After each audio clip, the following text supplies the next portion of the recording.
Hello, Kimberly. How are you? Welcome, welcome. Just clearing the air. Oh, my poor feather taking a beating.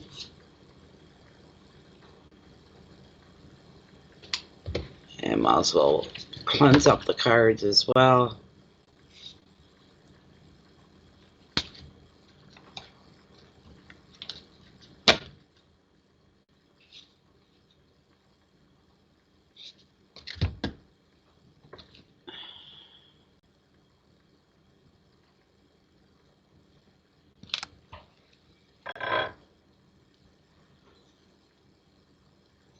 You're in Florida. What's the temps there today?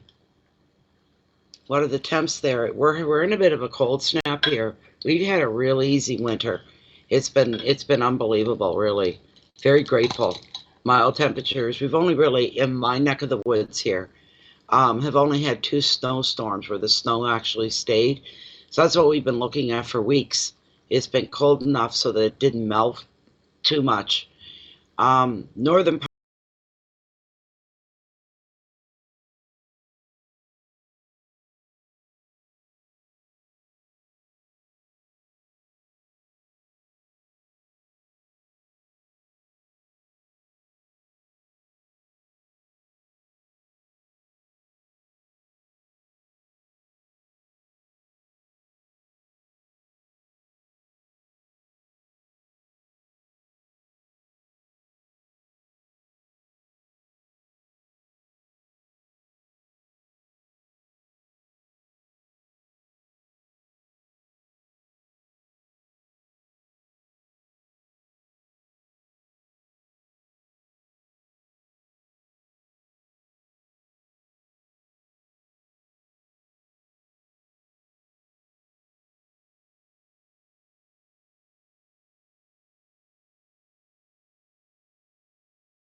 '33, yeah, on there.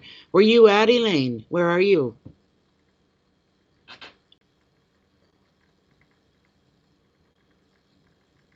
Oh, you must be.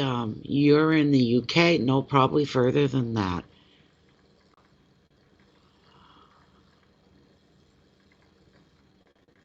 Thank you, Kim, for waiting.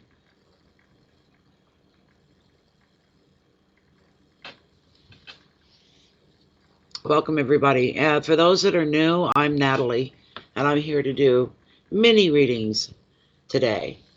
Okay, any size donation to PayPal or Canadian e-transfer, get you a card. And it's not just yes or no or maybe or whatever. The cards, they usually take 10 to 15 minutes to read each card. You're in George, South Africa. Welcome, welcome, welcome. Happy Friday. Welcome back, Chantel. How you doing? How you doing? Huh. Look out my windows, you'd think it was a beautiful summer day here. There's a big blue sky out there. And the sun is shining so brightly. I had to put up my little textile here with my whales on it to block the light, or we'll wash straight out. You wouldn't be able to see anything. So thank you, Kim. I'm just waiting for that to come in here. You hear the ping, that's it.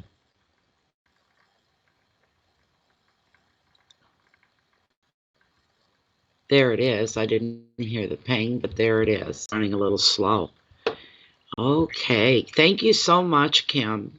Thank you. Thank you. What is your question today?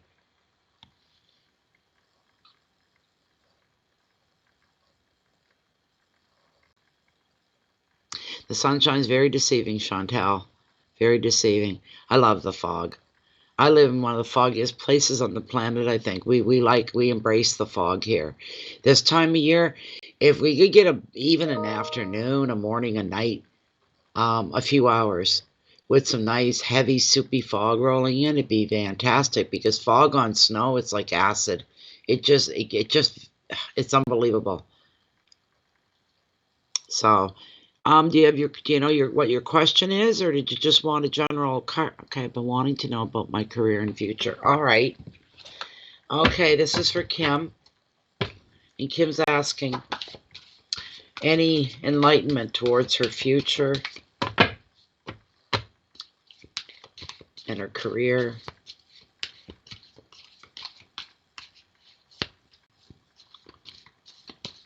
Yeah, I'm ready for it. Where you at, Chantal? Where you at? Because you sound like you're in my backyard. It's been an open winter, basically. You're welcome, Kim. Very welcome.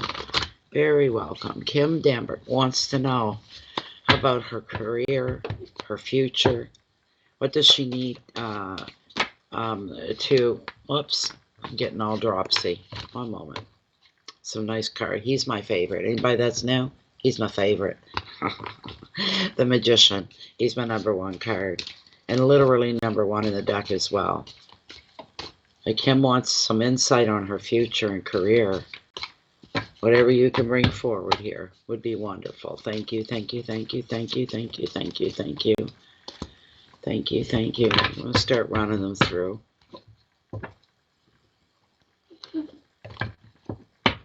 You're Southwest Ontario. Oh, okay, there we go. Florida of Canada. We got the same kind of winter I was saying earlier. I think it was before you came in. We've had 2 storms this year in New Brunswick. Can you believe that? This New Brunswick. It's like saying Alaska didn't get any snow. They got 2 snowstorms all year, Same thing, eh? New Brunswick, we get, our snow is like measured by feet. Not inches.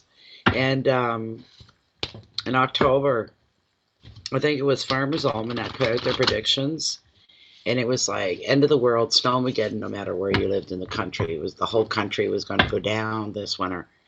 I said, be damned. No, it's not. Not in my backyard. I started fighting back, doing the things that I do. And I just kept talking to the universe. I want to manifest an open winter, but I don't want nature to suffer for it. So a light winter would be okay. Open winter even better for me, but not so much for nature. Nature needs what it's used to having to survive in these parts. So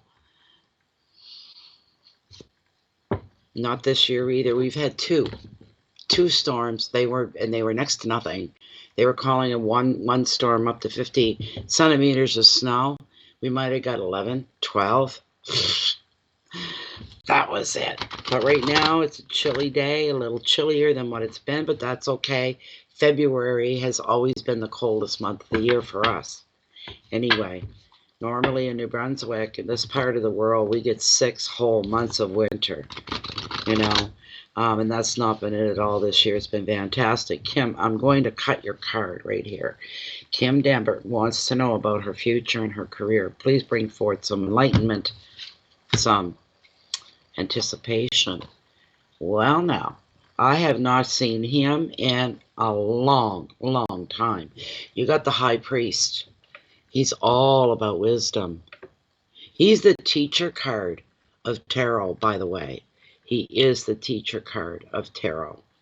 Hi, CL107. Haven't seen you in a long time. Welcome back. The high priest, all about wisdom. I've always liked him because of what his hand is stretched out, what he's offering. Okay? There's lessons to be learned. He's offering you teachings. He's offering to open your mind, expand your mind to learning and accepting these things in life, for life to be better for you. Also, sometimes, I don't think this is you, but sometimes he represents a situation with a person. And there's a feeling of restrictions there, of not being able to only go up to the line, but not being able to cross it. There's he'll imply differences between you and somebody else. It could be your mate. Feeling hemmed in and restricted by traditional beliefs as well. You may be wanting to step outside the circle of your life a little bit. That could raise some hackles. At least you'd be kind of worried about that. But the other thing with him when he shows up is Orthodox religion, marriages, ceremonies. Wisdom and powerful leadership are the gifts of this high priest. He is a man of learning. The high priest suggests that education may be an option for you now. That would reflect to your career, all right? I knew that as soon as I turned him over anyways, but anyways, he also predicts unity in two ways.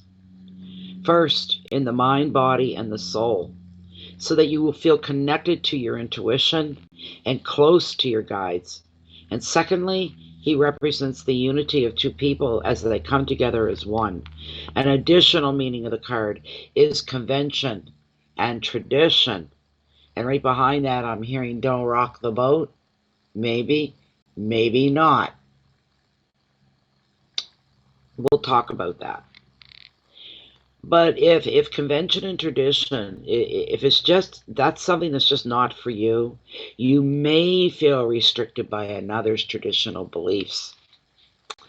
Advice, listen to your own inner wisdom, which will guide you toward a new educational path, belief, teacher. I add lessons as well, life lessons. Education, traditional beliefs, ceremonies, unity, marriage, values, and authority are the key words that come with this card. You did have some. There you go. There you go. You teach tarot as well? Right on, sister. Yes, you would be. That's right. Just a little funny story to throw in. There's a mansion on this side of me. They're my immediate neighbors. They're the ones that are closest to me in this whole stretch of road. So the house sold, and the old neighbors moved, and new neighbors moved in. Kind of. It's got to do with what you're talking about. It's relative. Anyways, the new people moved in. They didn't actually move in. They're from another city, not far from here, maybe an hour and a half away by highway. But the mansion's their summer place, all right?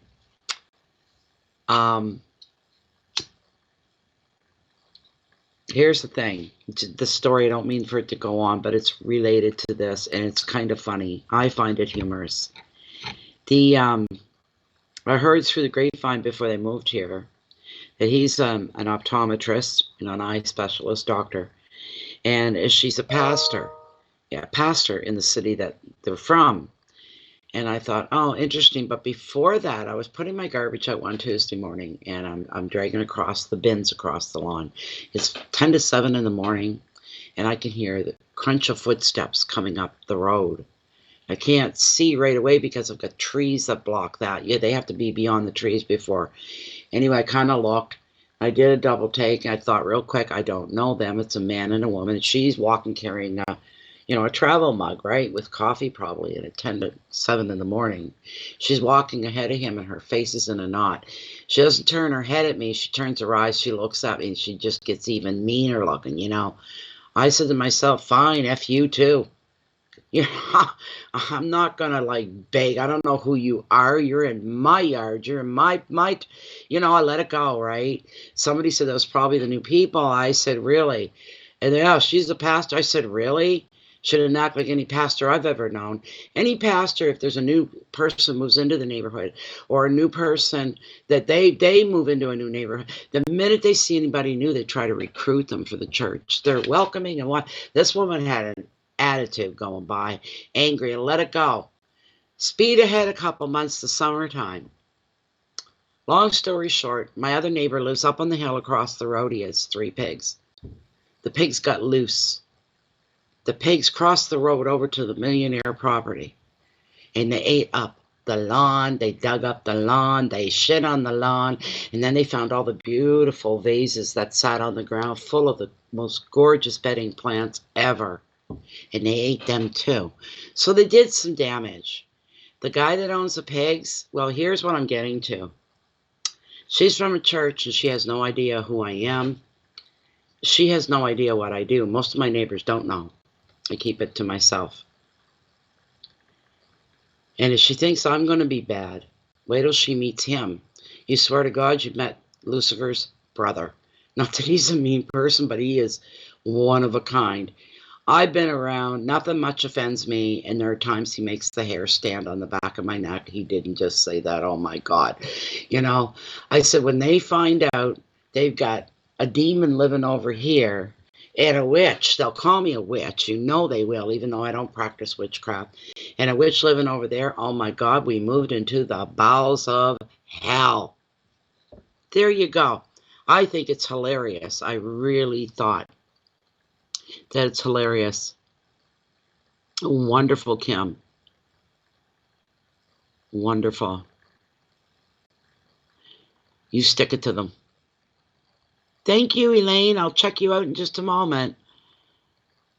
Just hold on to your question, though. Hold on to your question, people, until it's called, okay? I can't scroll back that far when I get to you. Ask my husband in the church. They don't, Kim, they don't see us as light workers, and that's what we are. We don't dabble in the dark arts and the dark magics. I don't do that. Everything I do is through my universe. Everything I do, every way I think.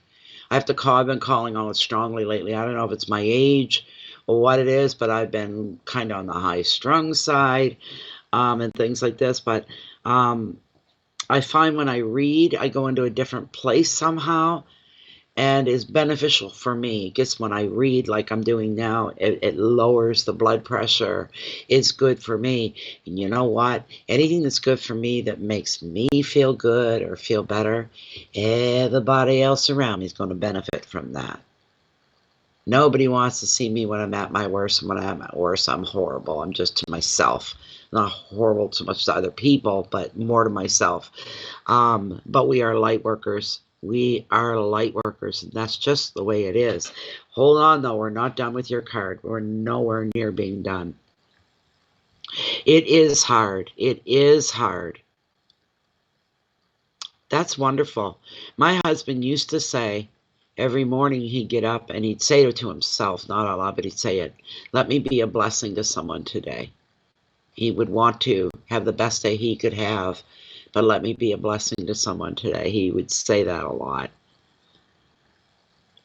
Wow, I know. You don't have to keep. I had to throw, but you know where I'm coming from? Wait till she finds out.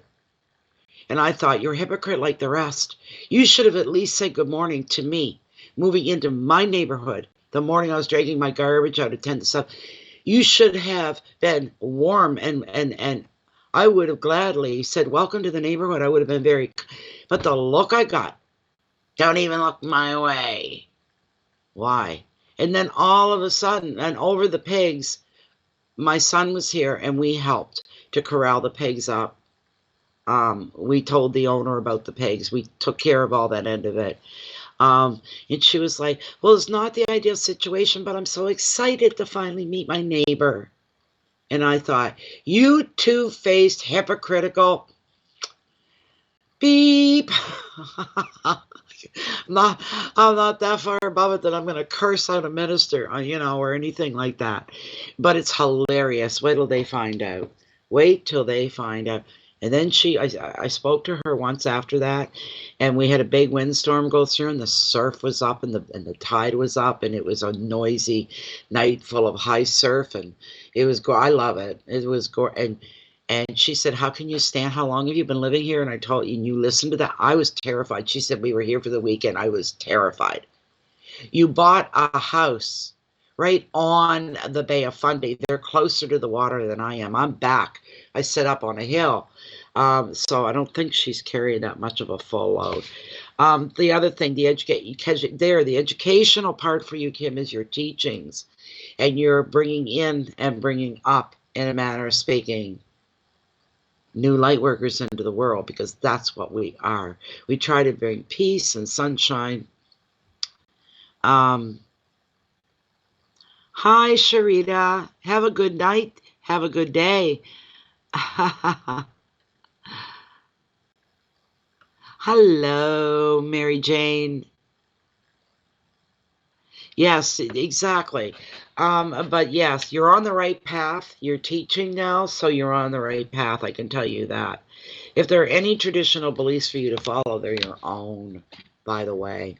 Your own way of doing things, your own beliefs, your own thoughts.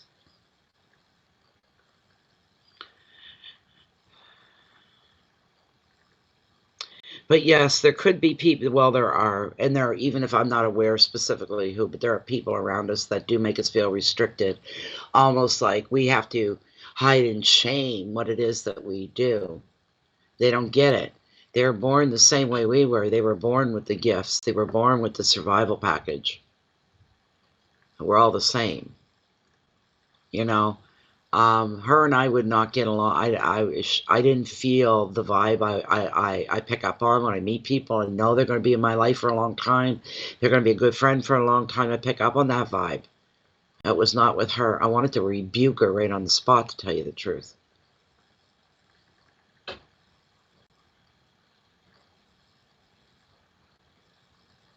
That is fantastic. That'll be fun.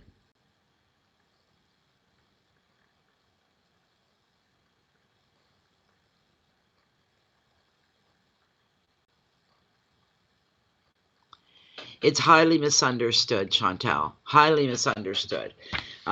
People still want to burn us all at the stake. You know what I mean? I don't care what you call your own higher power. You can call it the cosmos. You can call it the source. You can call it God. You can call it, I don't care what you call it. I say universe because universe is all inclusive. And yes, that's a safe line to take. I don't believe in God the way other people do. Traditionally, do I believe there's a creator? 100%, absolutely, hands down. We're not a mistake. This world, all of it, everything is intelligent design. We were not a mistake. We're not an S. So yes, I do. I just don't believe in the traditional values, let's say, of the Christian churches, where God's some kind of a fairy godfather. Well, if you just pray and ask for it, he'll bring it. Really? I guess he doesn't like me. He likes you more if that's been your experience, but he doesn't like me. Okay? I've gone hungry enough. You think I didn't ask? I've asked for pain to be taken away. Do you think I didn't ask? And all I got were the sound of crickets. Didn't seem, so don't. I've seen people suffer when there was really no call for it, no need. It made no sense.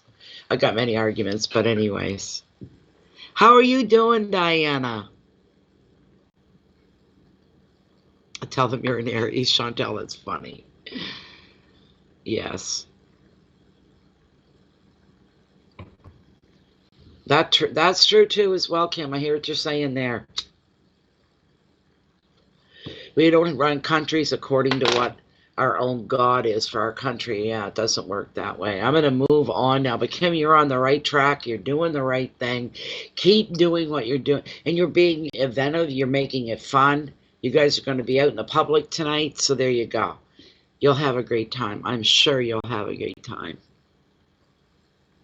Ooh, Diana, red hair and green eyes.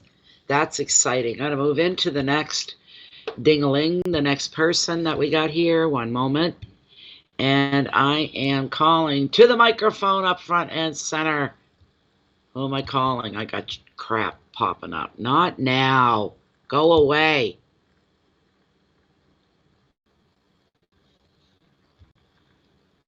Okay.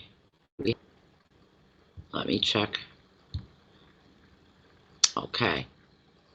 Where did it go? There we go. I'm lucky, yes. Elaine Wires. Elaine Wires. Thank you so much. Thank you for being here, and I hope to see you come back as well. Just even if you just want to hang out, that I'm cool with that too. No problem at all. No problem at all. Thank you so much, Kim. Elaine. Is Elaine in the house?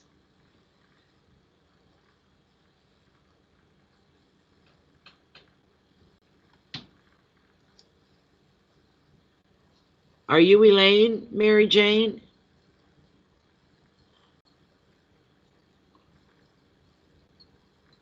Oh, go away, Chantel. That's wonderful. There you are. Wonderful. Thank you, Elaine. What's your question? Thanks, Mary Jane. You just responded when I asked for Elaine, and I was just clarifying.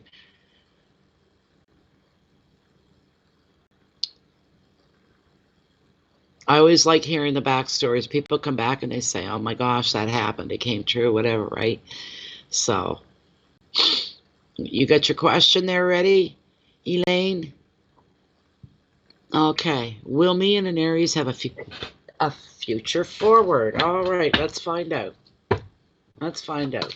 Oh, it's you know. As long as I don't start yawning. Geez, that bugs me when I yawn. I get on here, turn the camera on, and you know. Okay. Elaine wants to know, is there a future for her and her Aries? Is there a future for her and her Aries?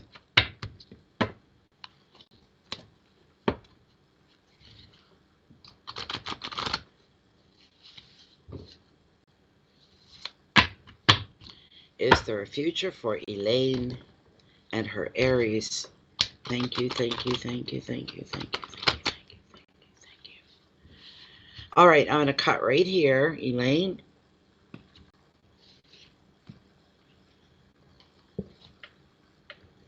Well, this is interesting.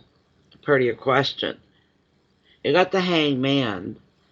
He represents a state of limbo, is what he represents, is a state of limbo.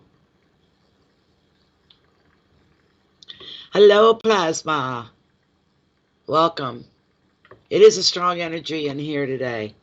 I'm glad I'm doing these readings. It always takes me to a place of comfort, safety. No matter what my mood is, sometimes I'm making myself sit down to do readings. I'm kicking and screaming the whole way. I don't want to, but I know I have to. I don't want to, but once I get started, it's like, let the stress go.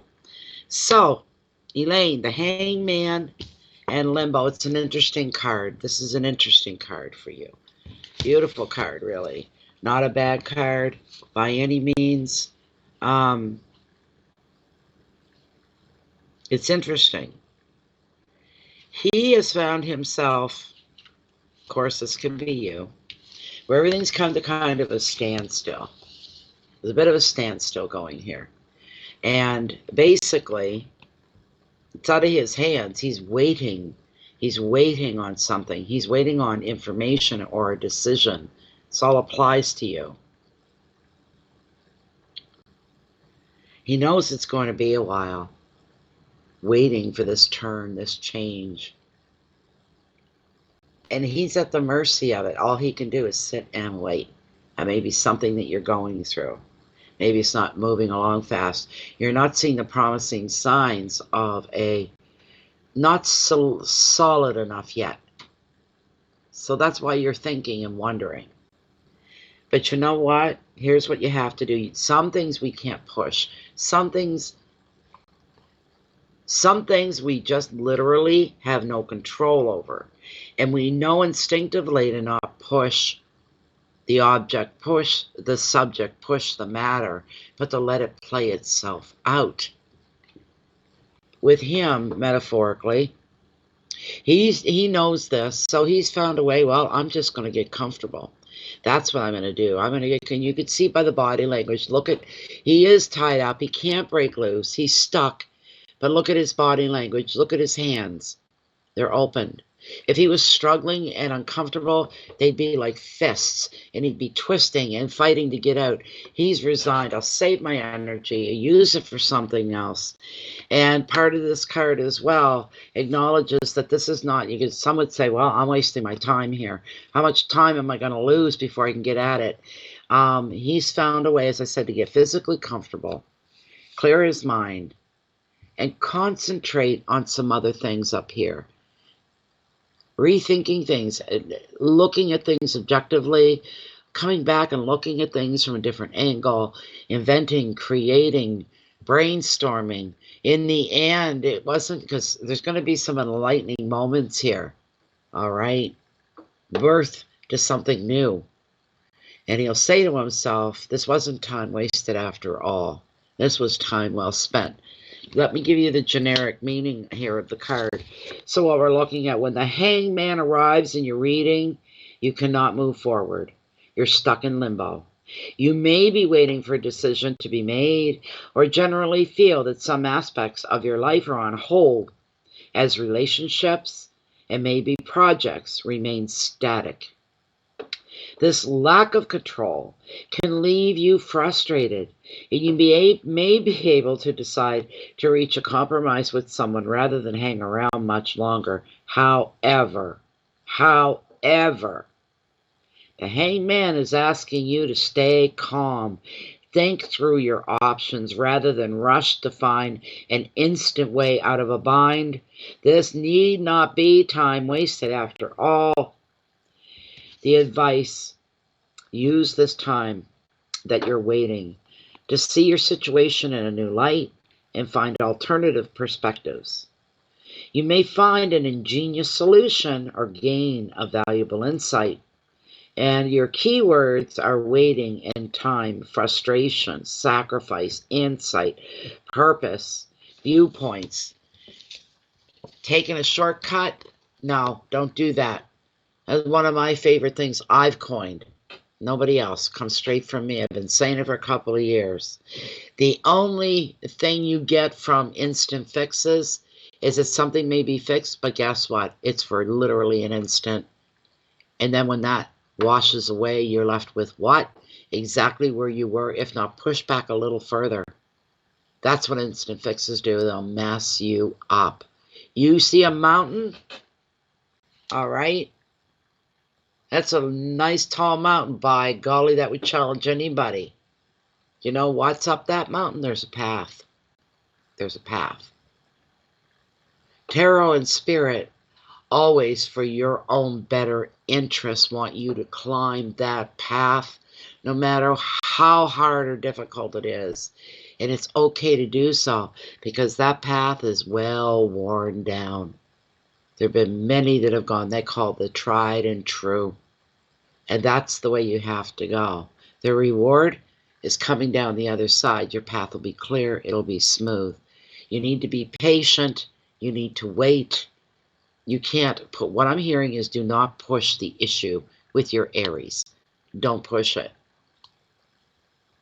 There are ways to get answers. You have to be very subtle, without them really knowing where you're going with something. You have to be realistic, and you have to be grounded as well. You know, if you've only been seeing each other for a month, maybe a little too soon to ask that. If you've been seeing the person, the Aries, for 2 years or a year, 8 or 9 months even, right? Yeah, you're okay to think that way. It's a normal curiosity. And where do you want it to go? What? No, no, no. No, no, Elaine. My dear, Elaine. No. Okay. Now, see, that changes everything. It's a shit or get off the pot kind of situation. Is it not? That's what it's come down to. Okay. Does he know? Does your Aries know the reason you're still with him 4 years later is because you want to spend your life with him? Does he know this? Is he hooked up on something? Do you know what I mean? Or fetched up? He doesn't believe in marriage. That's a waste of money, waste of time. We're happy the way we are, blah, blah, blah, blah. Right? No, okay. Let me ask Lilith. I'm going to ask her. Hold on. Hold on. Hold on. I will ask her.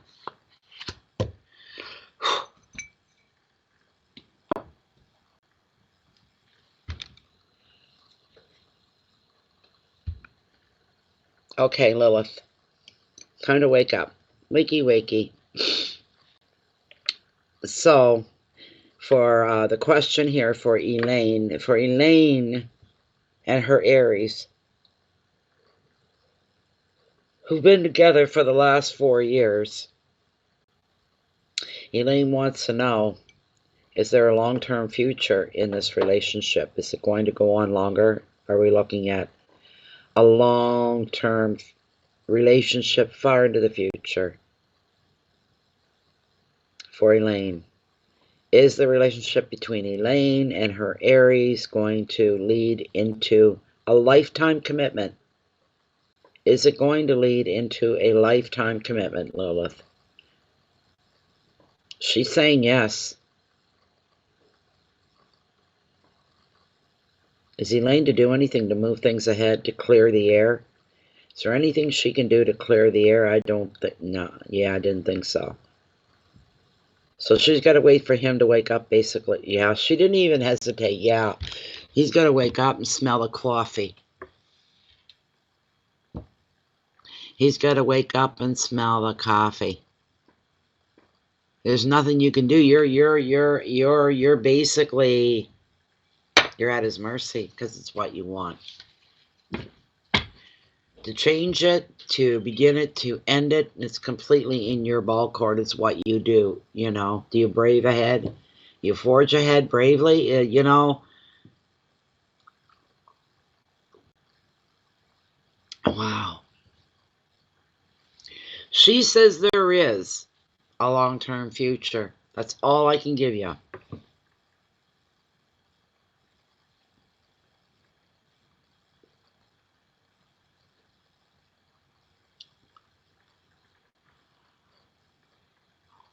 Oh my goodness.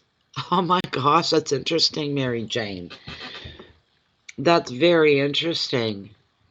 There is hope, Elaine. She said yes, but you got to wait for him to wake up. I don't know. I don't give no advice that way. I'm not hearing anything. The only advice that comes through is what I hear, okay? So, personally, it's not for me to say, that's for sure. Margaret Connolly. Thank you once again, Elaine. It was interesting. Good question.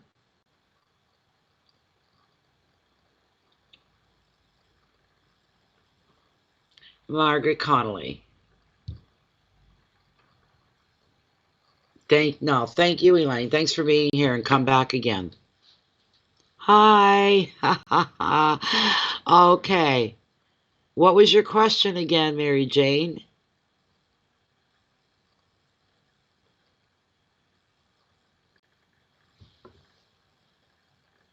These are good questions so far today. I know I'm enjoying them, that's for sure. I'm enjoying them.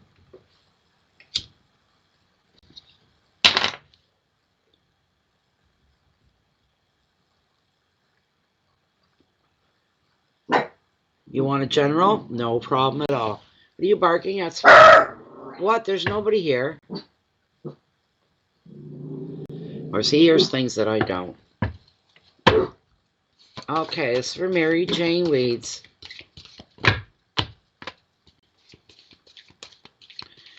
This is a general card. What needs to be brought to Mary Jane's attention? What does Mary Jane need to know? What does she need a heads up about? What does she need some knowledge about? What direction should she be going in? Whatever Mary Jane, whatever you feel, Spirit, please bring it forward. Whatever she feel is going to benefit her. One more. One more.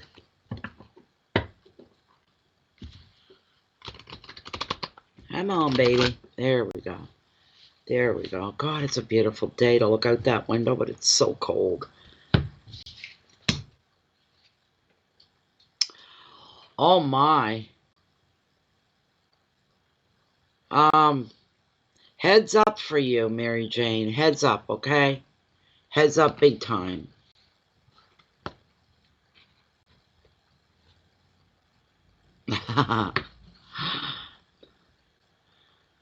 Well, there are more nocturnal animals, and they didn't go into hibernation this year because in my part of the world they do.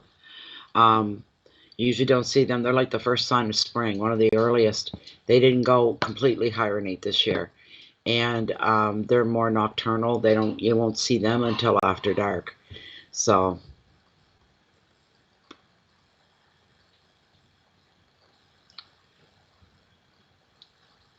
I was wondering about that, Linda. I did. I wondered. I thought, is he home yet for Valentine's Day at the very least? But Mary Jane, the card I pulled for you is a big red flag. The warning signs are going off. You got the Seven of Swords, not the end of the world or anything, but you got the Seven of Swords. This is the Thief card of Tarot, is what it is. It is the Thief card of Tarot. Right off the top of this card, even the generic side of it, it represents and highlights that something's being taken from you. Hi, baby boy.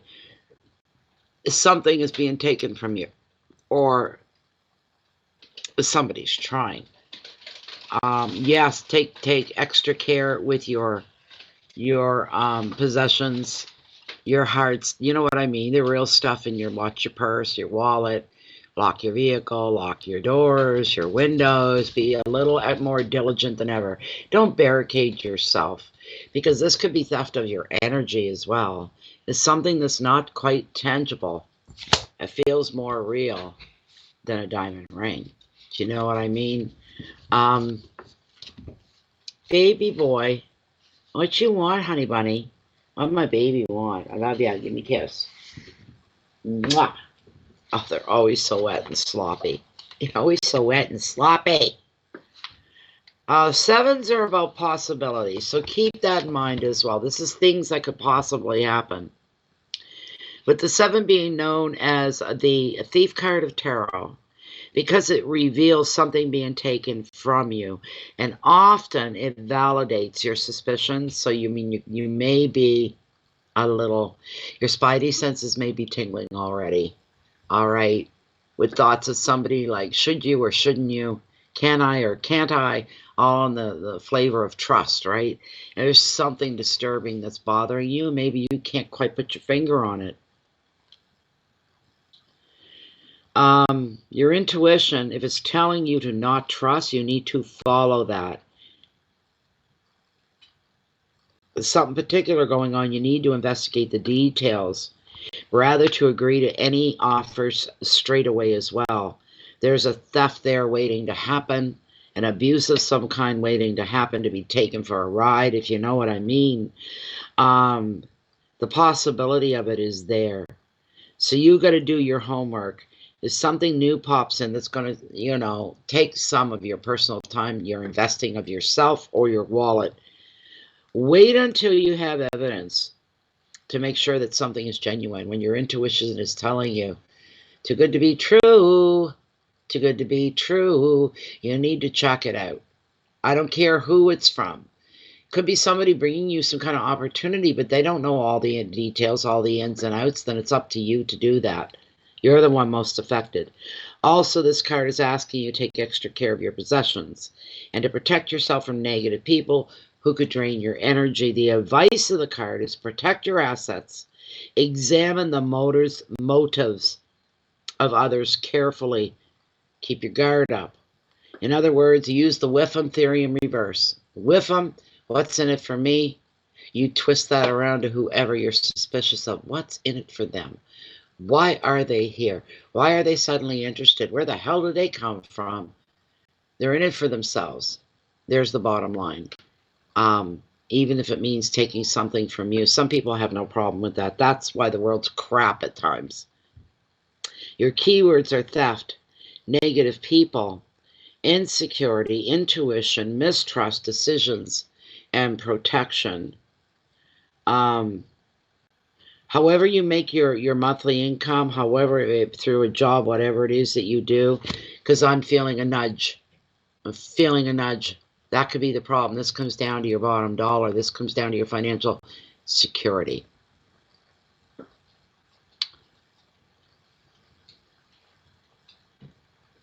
You've been in this mode already?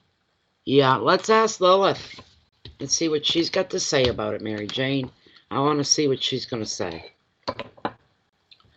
Hi, baby. You want up on the back of the chair? Let me push it back and let me scoot forward to make room for you. Good thing I don't have a big butt. I got a big gut, but I don't have a big butt. Come on up. Come on. Come on up, sweetheart. Come on. Hurry up. Come on up. There you go. That's a good boy. You curl up right behind Mommy.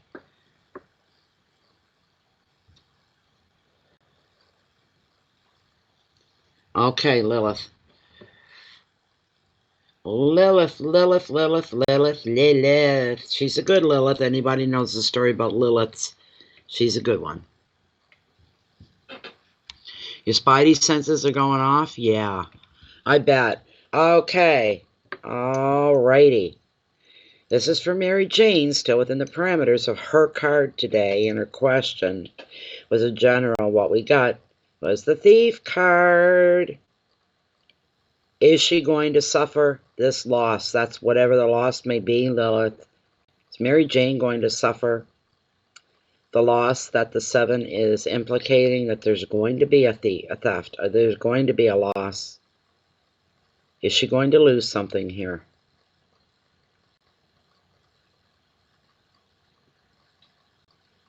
Wow. Is she going to recover?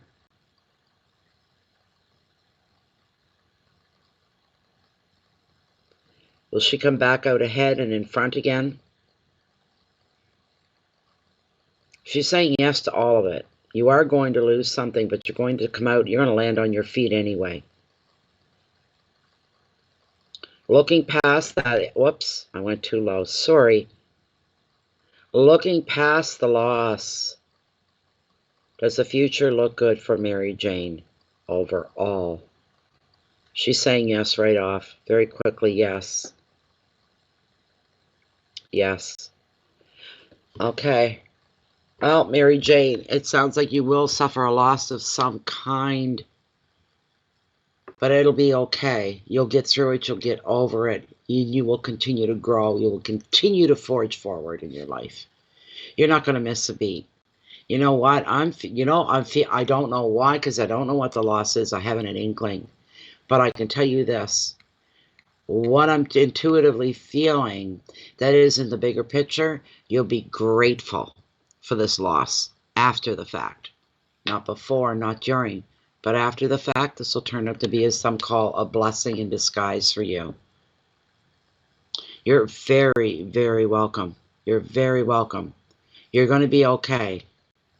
It's a hiccup, we'll call it. Enough to piss you off and say, I lost out on that. That didn't work for me. Do you know what I'm saying? This kind of a thing. That didn't work at all.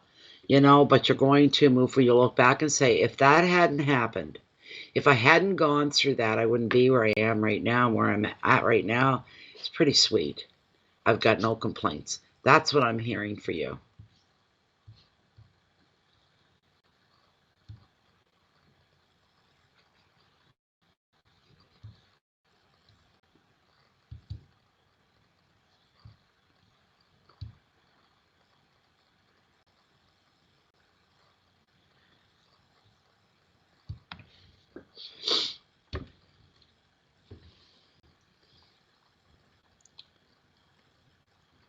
Yeah, I know. I know. I know what you mean. Anybody told me the kind of week I was going to have, I think I would have just locked myself away for the whole week.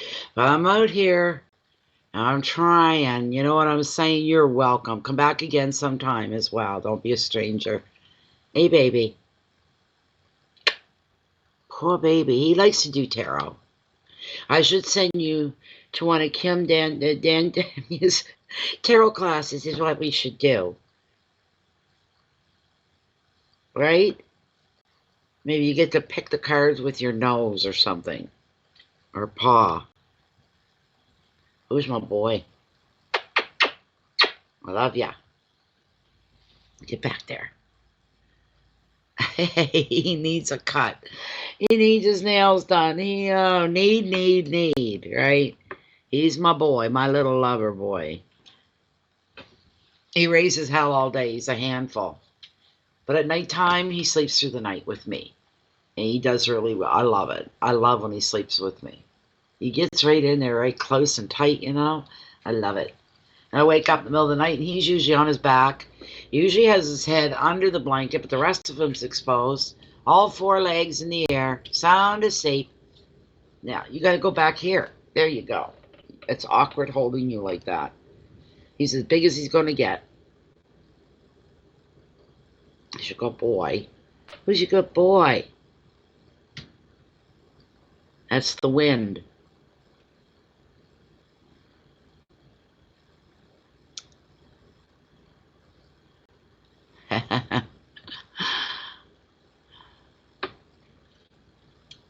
That's a stinky side of life, you know. It is. It sucks, that part of life that, man, but you know what? It shows us what we're made of. It does. It shows us what we're all made of. We go through hard things, how much we can take before we lose it. That kind of a situation. Hi, Sharina. But yeah, we do. It's like being in pain, physical pain. And once that eases up, boy, do we ever appreciate not feeling that pain anymore. Full of gratitude. And pain in or out, that's how we are. That's how it is. For sure. So, baby, there's nothing for you to do up here. You gotta have the gift. And then you have to be able to vocalize your gift. And we don't speak the same language. No, we don't. Oh, but you're a good boy. You're up here, but you're afraid to move because you know what I'm going to say, right? Oh yeah, you're just going to get comfortable now. You're going to have to move when I have to read. You're going to have to move. You are. Pleasure. Oh, they're sloppy and wet.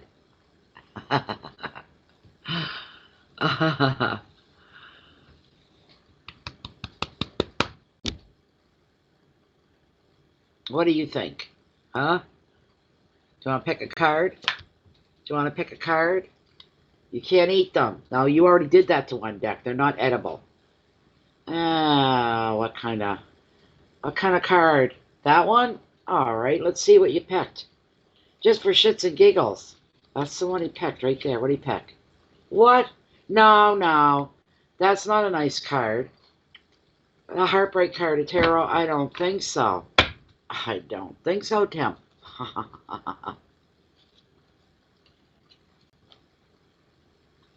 Maybe if you picked with your paw, it'd be better. Maybe. Right? You can't chew them. He's all hunkered over like he's going to do something, and he doesn't want to like bring attention to himself. You feel the pain, do you, Chantel? Oh my God, I know. I've got a massive power bill to pay, and it's just killing me. It's making me sick because the little power that I use here, and I'm going for what? Because the lights are on a little longer right now? Is that what it costs to run lights? Run the goddamn things off batteries. I mean, it's crazy.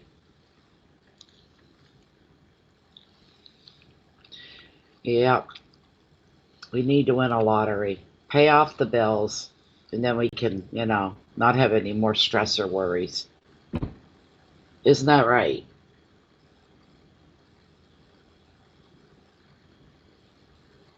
Don't go on the keyboard. You mess me up.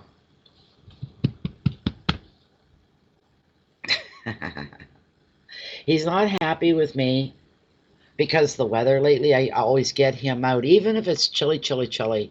I get him out at least a little bit every day. You're blocking everything, and that's rude. To run around the yard and get his exercise. I bundle up, but right now under that snow, there's a lot of ice. I wouldn't dare. I'll end up breaking a hip or something is what I would do, so I can't do that with him. He's not happy about it. But I put the gate across the top of my stairs on my deck, and I let him run around the deck for a little bit. That way he can't go anywhere. So it's right back where he started from.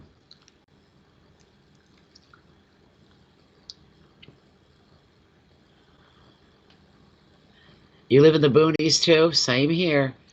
I was just saying to someone today, some people called it the middle of nowhere. I call it the middle of paradise. There's a difference. Okay, you gotta go down, take a break, because I have to do a card now. I have to read. Somebody's got a question for Mommy. There we go.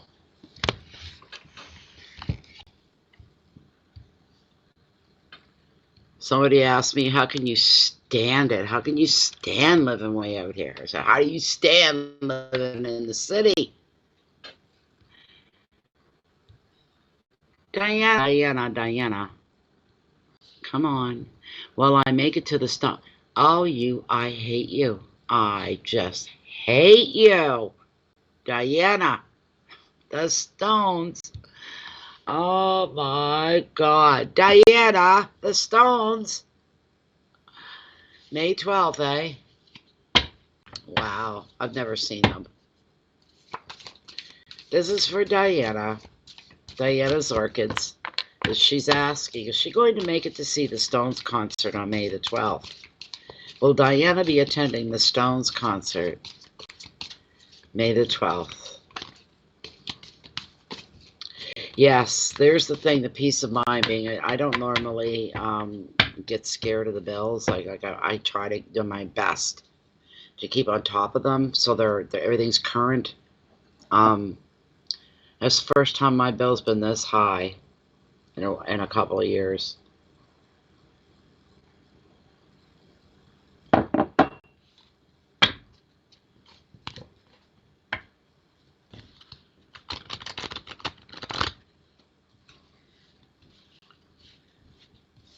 Is Diana going to make it to the Stones concert on May the 12th?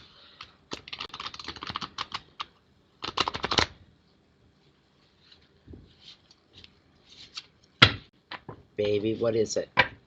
Looking at me. He's got his front paws up on my knee, and he's looking at me under the table with the puppy dog eyes. But is Diana going to make it to the Stones concert May the 12th? Let's see. Here we go.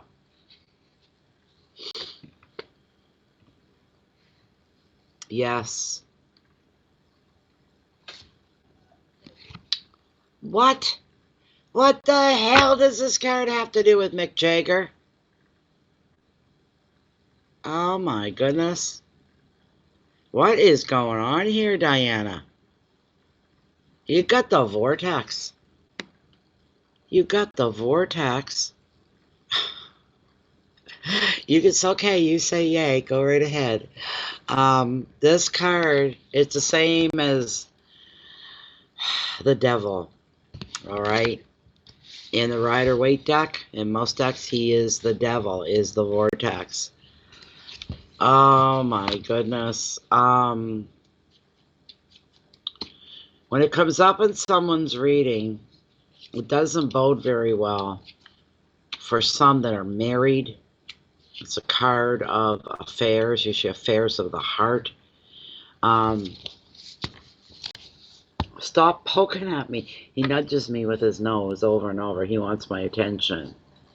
But the vortex, I'm just going to read you the generic here. The vortex reveals you have a feeling of becoming trapped somewhere in your life. You may feel enslaved by a job, a financial contract, or even love or lust. And a common meaning of the vortex is affairs. That's the common, but there's other things as well. But the situation means overall, no matter what situation would apply to you, that you may feel like you have little power and that another person or other parties have more control over you than you do of yourself. You may be feeling attracted to a person or a situation, and you need to know off the top that this will do you no good. It won't serve you any good purpose. You may be feeling attracted. It's just not good for you. For this reason, an additional meaning of the vortex is addiction, either to substances or even love itself. However, your bondage, excuse me, your bondage is an illusion, whatever it is that's pushing you down or overwhelming you. It's whatever you allow. Here's the bottom line. No matter what situation you're in, you can decide to break free whenever you choose. It's your choice. Advice of the card. If you decide it's time to break an agreement or a habit, you need to just do it, because it's going to be way easier than you believe that it's going to be. Don't let your circumstances dictate who you are. Take back your power. Your keywords are choices and contracts, control, power, affairs, restrictions, and addictions. And that could be it. It could be something simple as that. But you know what I'm going to do, right? You know what I'm going to do. I'm going to ask Lilith if you're going to make it to the concert, is what I'll do. See, really, I try to give people their money's worth, but really even a question like that is more of a Lilith-only question. But I always want to bring the card forward as well. The message from the card, if smoking is your thing, like it is with me, it's hard when you don't want to quit. When someone says you have to quit, it's a whole different rollout of circumstances. It just is. People, oh my God, you should have stopped right there, and blah, blah. Here's the thing. I don't have any desire to stop. If I had a desire to stop, then I'd stop. And that would be the end of it. I'd be a little uncomfortable for a few days, going through withdrawal and all of that. I would expect it. But if it was something I wanted to do, because I'm the type of person when I want to really do something, I follow through as long and hard as I can. Well, just bear with me here. There's the thing. I know, Diane, I know. We're going to ask about your concert, though. My God, everybody should have at least one opportunity to go to a Stones concert. Wish I did. Here we go. Lilith, this is for Diana. Her question is she going to be able to attend the Rolling Stones concert on May the 12th? That's what we want the answer to. Is she going to be able to attend the Rolling Stones concert on May the 12th? And you know what? This is a straight out, loud out, shout out of yes, you will. Yes, you will. You're going. Is she going to enjoy her time out with seeing the concert? Is this going to be a really memorable time for her in the best of ways? Wonderful. Thank you so much, Lilith. Thank you, thank you, thank you. So there we go. There we go. You're going. You're going. Lilith says you are going. You shouldn't hesitate. There was no, it was a straight out yes. A straight out yes. So you have a good time. Thank you so much, Diana. Thank you so much. I think I heard somebody else come in. That was beautiful. Thank you, thank you, thank you, Diane. Think of me while you're there.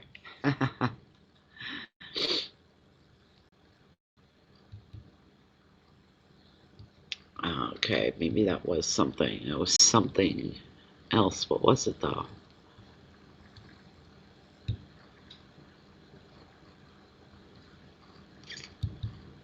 Okay, we're open again for the next person, whoever that may be.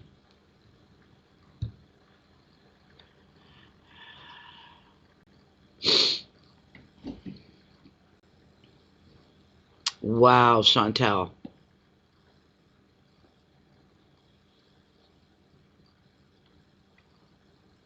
Wow. There you go, Diana. There you go. Wonderful.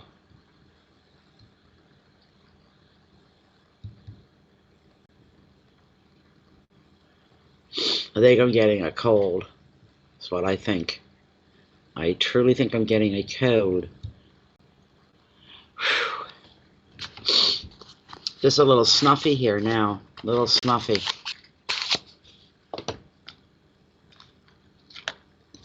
I don't travel. Oh my God. Eastern California. Oh, I would have a heart attack.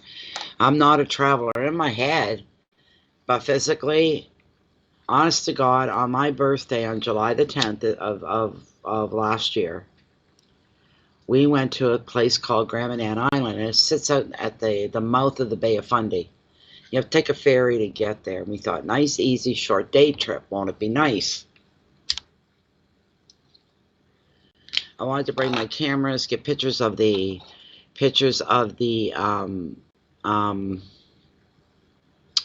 puffins. You know, them little black, colorful. That was my big thing. But that's where we went. It was the hottest day of summer. It was like Fahrenheit 98. We had to sit in a lineup out in a parking lot where there's no shade, no trees, no nothing for 2 hours, waiting to get on the boat, and we couldn't leave. We couldn't go get something to eat and come back. I'm diabetic. That didn't go over well at all. All we had was junk food in the car. So we get in there. Look, by the time the day was over, I was so worked up and so exhausted. I was on the verge of tears. I just want to go home. I just want to go home. It was not a nice trip at all. Not at all. And I never calmed down, and settled into my day until that night. My friend and I went across the cove. She has mobility issues. I go to the beach. I go from my side, but it's a bit of a jaunt. She can't do that. But across the cove, there's like a government turnaround. And they don't really have a beach per se, but they have the shoreline. And we put up 2 camping chairs. She set off some fireworks. Um, and it turned out to be at that point, and she said, why did we ever even leave your place? Is beyond me. Your place is way prettier. You know, waste of money, nothing to show for it. Miserable, exhausted, physical exhaustion to the point I was hurting all over. I just wanted to get the hell back home. I don't travel well at all. At all. Oh my God. Just unbelievable. Puffins are really, yeah, and they go there just to feed, so, or mate, either one. I'm not sure.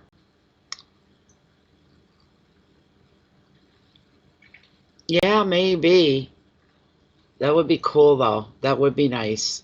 Um, the only musical act that I've seen in many many years, and that was, how long's it been?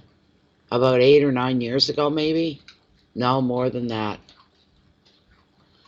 More like 11 years, 12 years. I went and seen a Neil Young concert in the city at Harbor Station. The only reason I got there was because one of my BFFs, she manages the box office, and she said, you want to see Neil Young? There's 2 tickets waiting for you at the box office. Get your butt over here. So away we went.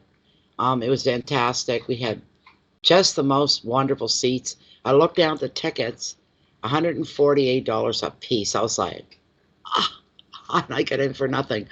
Oh my goodness. So that was it though. But it was awesome because I've always, I know a lot of you either like Neil Young or you hate him. I know some people can't stand his voice, but it's not his voice that I love, but it's the music that he creates, the essence of the music. And what I could be living in Antarctica.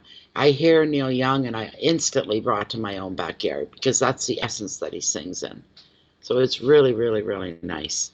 Really nice indeed. What have we got going here anyway?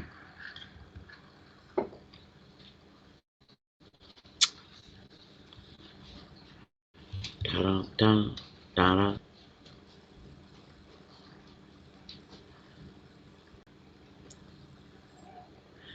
Oh my goodness. Why didn't that come up right away? I don't know why that didn't come up right away. Margaret Connolly, you did again. My dinger here is not working for some reason. I don't know what's going on. You like Neil Young? You know, I said it. I said that year. I said, what do I want for my birthday? I want Neil Young in my backyard at the campfire playing his guitar. That's what I want for my birthday. Mary Jane, what was your question that you asked? Puffins are very cool looking. I'd like to get, they don't come to my backyard, but they go on Graham and Ann. In my head, I've got my bucket. Look at that, 1, 11, and 11 watching. Wow. The time that we've been on is 1 hour, 11 minutes, and there are 11 people. That's, wow. Goodness sakes. Goodness sakes. Mary Jane, what was your question? I got some awesome pictures, too, of him in concert. I still have them. I got a couple of them hanging on my wall. They got they had that wind machine going and the whole bit, right? And he walks out on stage. He's wearing a t-shirt with the collar half wore off, and he's got a black and red flannel overshirt, old holy blue jeans, and old worn pair of work boots. He grabs his guitar and says, I said, I love him. Okay, Mary Jane, is hubby happy with the current living situation following his dream? Well, let's find out. Let's see what we can do. I've got to feed my crows later. I give them all my leftover bread, my heels, and spread peanut butter on it for protein. They wait for it. I try to wait till later in the day so it carries them through the night, or it helps. So Mary Jane wants to know if her hubby is happy with the current living situation and following his dream. Whoops, I dropped one. Hold on. Where is it? There it is. Oh, I dropped 2.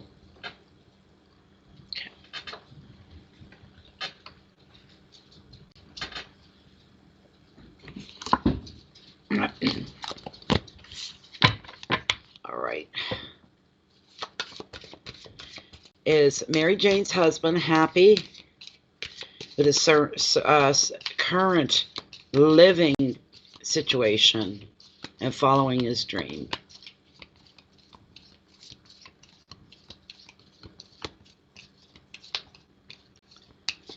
Ah, Diana. He looks like a hobo, but he's anything but. Yeah. He just doesn't follow the how would you put that, a celebrity path where they all have to live up to their image. That's not Neil Young. Never be Neil Young, ever. He'd be selling out if he did that.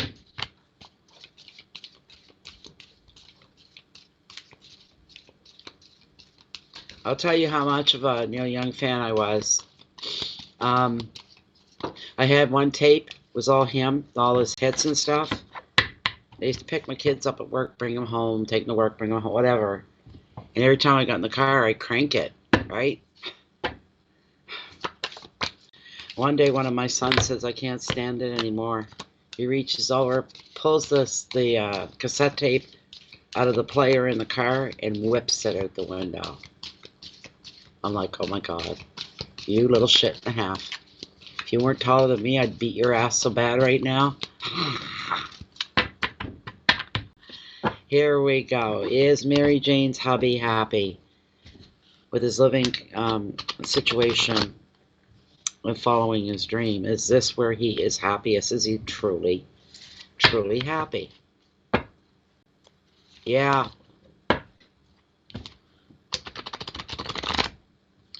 Out the window it went. I thought, well, there's probably another, 1 or 2 million of those floating around. I'll get another one. I couldn't believe he did that. My jaw, I know, hit the brake pedal. Oh, what did you just do? They couldn't take it anymore. I was like, oh, well. Yes, here we go, Mary Jane. Cutting the deck for you. Is Mary Jane's husband happy with the current living situation and following his dream? Queen of Swords. What a strange card to pull for him. Queen of Swords. Queen of Swords. Give me a moment with this one. I'm trying to make sense out of it. Normally, she'd represent you.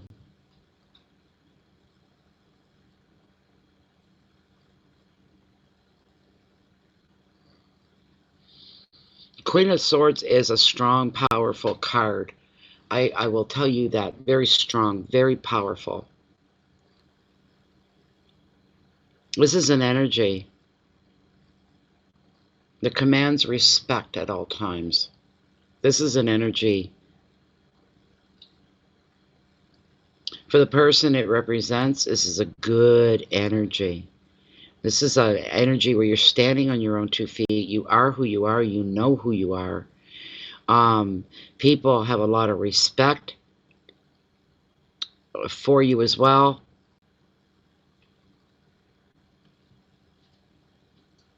Call things as you see them. You see the truth in a flash. Nothing can be hidden here. It's a truth of open and honesty, respect for what is honest and what is right. Bear with me just a moment. Hey, Lashay, I didn't see you sneaking in. Thank you, girlfriend.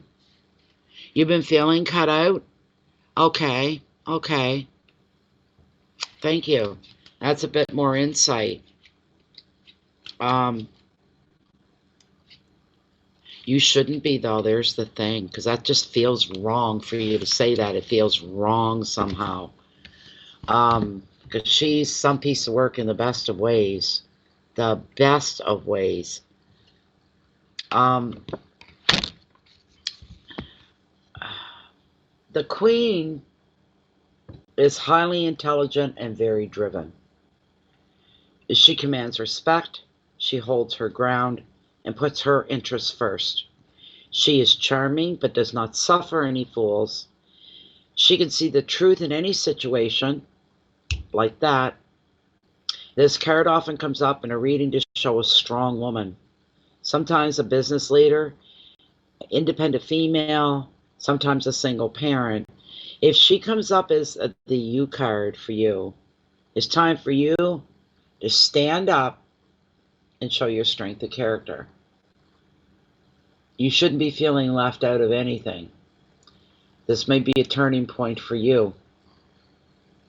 Here's the advice. Be prepared to make some strong decisions. Keywords: intelligence and independence, leadership, insight, intolerance, determination, justice. But I'm hearing for justice, it's setting things right, making things right, which is a wonderful thing. It really is a wonderful thing.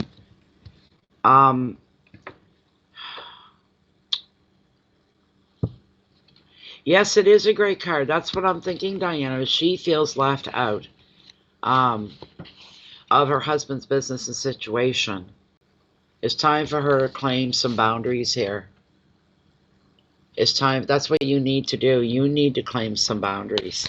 I'm going to, take your place, your proper place.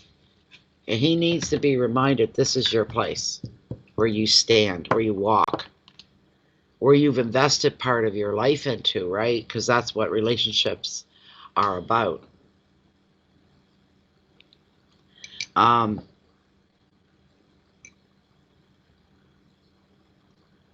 You got to claim back what is rightfully yours. You really do. Feeling cut out is a, and I don't mean to be rude or cruel, but feeling cut out that way is a great show of disrespect. It's an act of dismissal. This is mine. I'll take it. It's got nothing to do with you. It doesn't matter what you think. It doesn't. But he needs to be reminded that you've invested part of you into this life as well. Let me see here.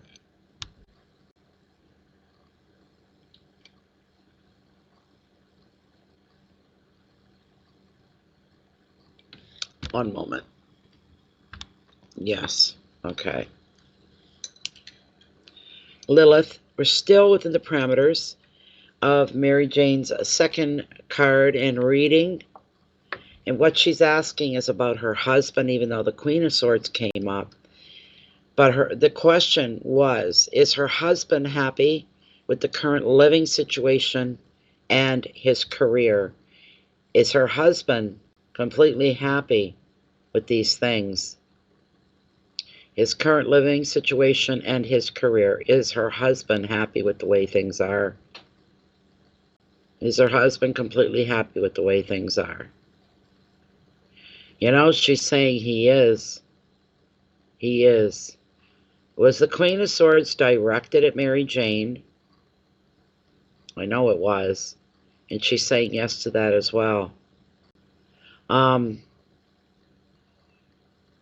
Mary Jane feels cut out.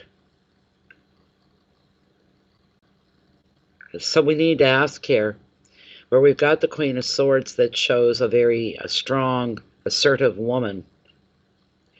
Can Mary Jane make a change within the relationship? She wants to feel like she counts and like she matters. Is she going to be able to make this change? Balance what they call level the playing field here. So she's not feeling disrespected or pushed away. Is this going to be possible for her?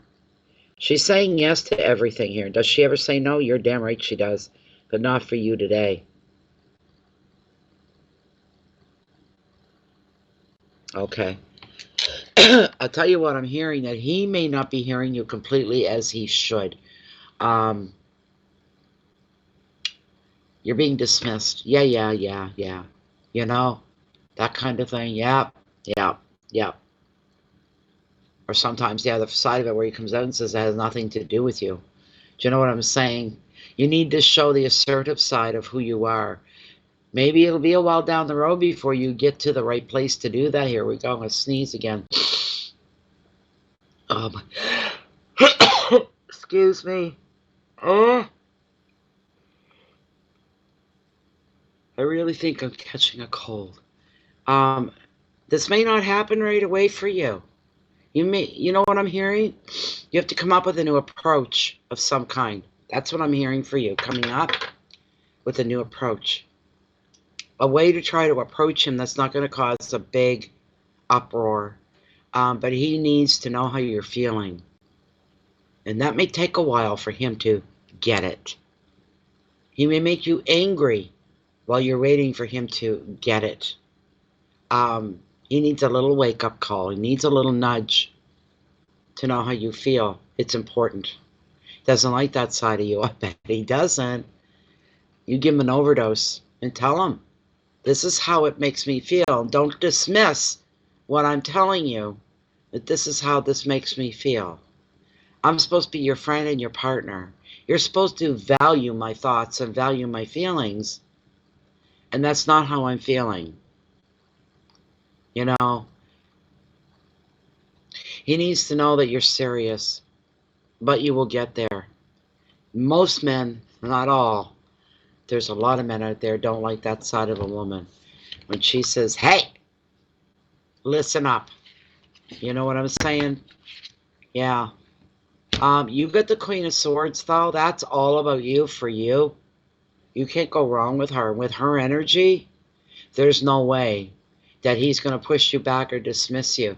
Not when you're using her energy. Not when it's representing you. It's engulfing you. This is a stand-up thing. This is, hey, time to wake up and pay attention to what I'm telling you. I don't want to feel like I'm wasting my flippin' breath here. I want you to think long and hard about my words, because I mean it. I truly, truly mean it. We're supposed to share everything about our lives together. That's not what's happening here. I feel pushed away. I feel like I'm being made to feel insignificant and unneeded and disrespected on top of it all.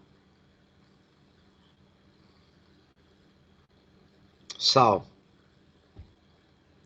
that's a chore on your chart that you have to think about. Think before you do anything. Don't go off half-cocked, because that won't get you anywhere. but you need to think clearly. And you know how to approach them, so take advantage of that.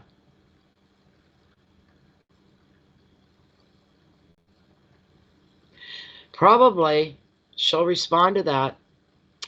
He's happy in his own house. I have to stand in mine and let him know the way things will be in my home. Yeah, and you shouldn't even have to do that.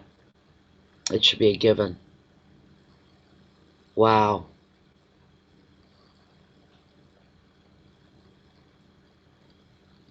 So what? He's got like the best of both worlds. He's got a good job. He's married. He's got a wife, but he's got his own, we'll call it man shack, man cave. No, I don't care how big it is, how small it is, but he's got his own space, and he likes it that way. And you don't? No. There's two of you in this deal, not just him, right?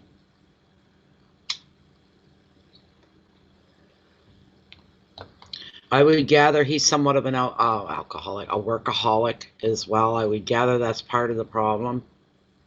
And he just goes about his day doing whatever he wants. That's so disrespectful to you. You're going to have to bite the bullet here. If you want your life with him to be what you want it to be, you need to bite the bullet. And you need to come down, claim your space in the cosmos. You've got just as much right to be here as he does. And you tell him, I didn't sign up for this. I didn't sign up for this.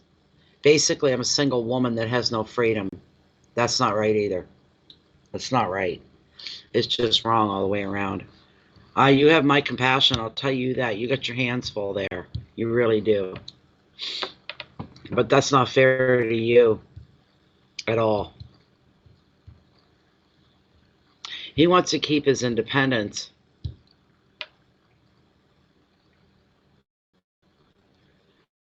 By the sounds of it, anyway. Not good. Margaret, or Sharina Vila. Sharina Vila.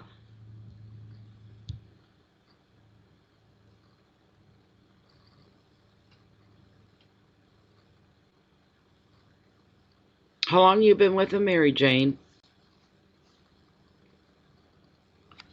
How long have you been with him? I gathered it was two places, yes.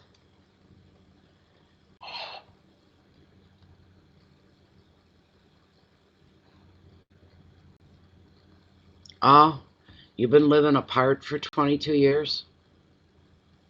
Thank you, Sharina. I'm going to get to you 1 second here. You've been living apart in separate homes for 22 years, the whole 22?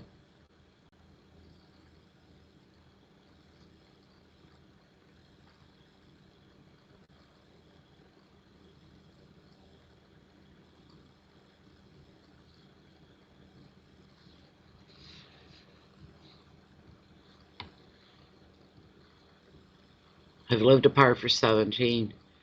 Yeah, he's lived with you and hasn't lived with you. He likes not living. I don't know how that's going to turn out for you, though, Mary Jane. I don't know. Maybe he figures that you're a safe bet. You're always going to be there. You know, you'll always be there. Okay, Sharina. What about our relationship makes my husband sad, angry, or confused? What steps can I take to change this? Either by supporting a change in him, or is it making a change in myself? That's a good one for tarot. That's a good one for tarot.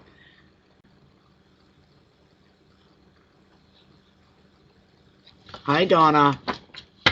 I had an uncle that worked for CN Rail all his life.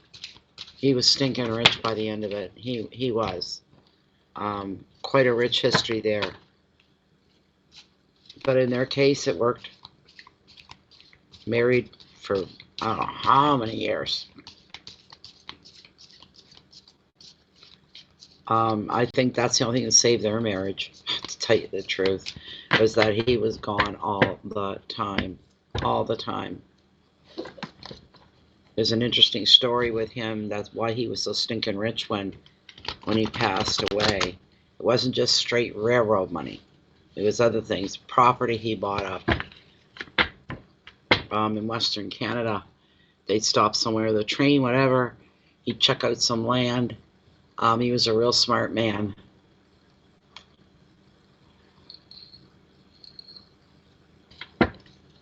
Yeah, I don't do Valentine's Day, but great for everybody else. You're welcome, Mary Jane. I'm wishing you the best of luck, and I think there isn't anybody in here that isn't. Life is too short, you know? Life is just too short. To live unwanted, pushed away, not appreciated the way you should be. Oh, God. I hope I'm not going to get real sick with this. I feel okay. I just got the sneezes.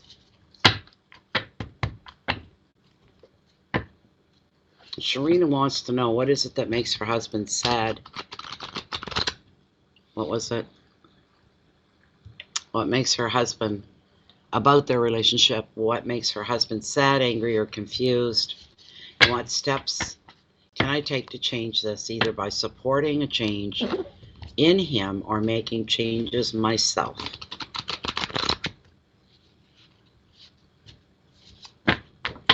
It's for Sharina.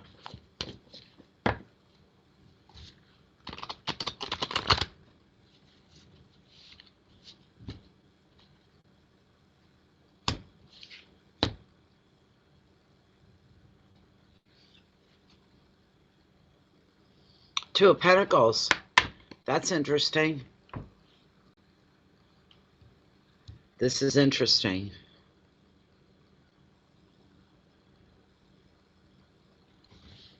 It's a card about options.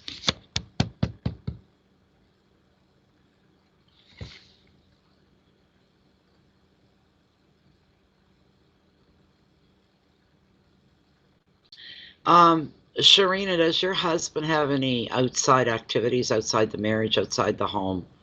Does he like go bowling, play golf, baseball, hockey? I don't know. There you go, Mary Jane. Good for you. Ha ha. Get yourself something blingy, big and shiny.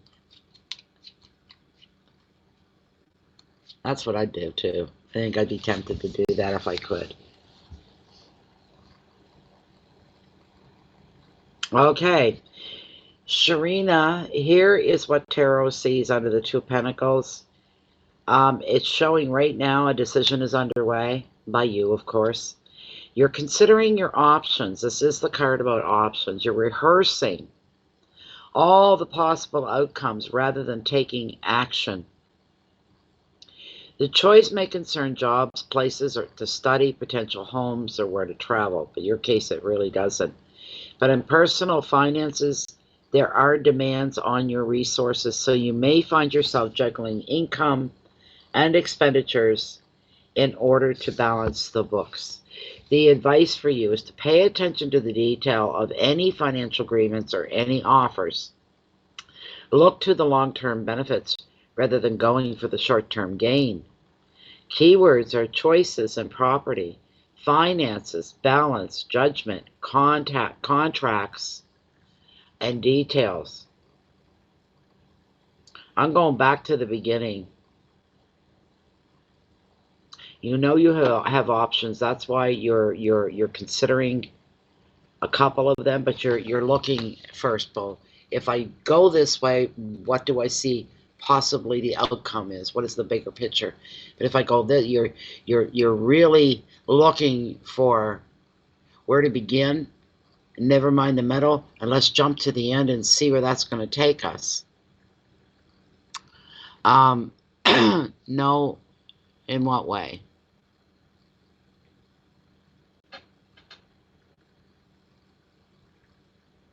You've been exploring. The card's acknowledging that right off the very top of the card.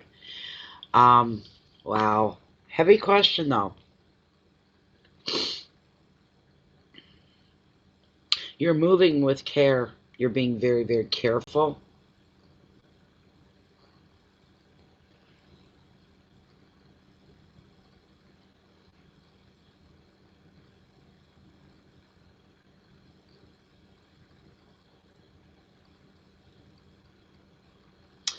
Pay attention to the details of any financial agreements or even any offers of any kind. Look for the long-term benefits rather than the short-term gain.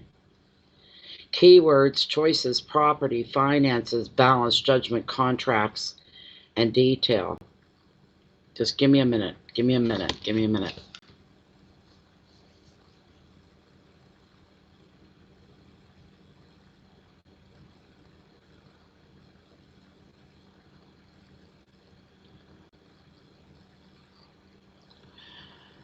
Okay, I get it. Yeah, I just figured it out as you hit enter there and put that in.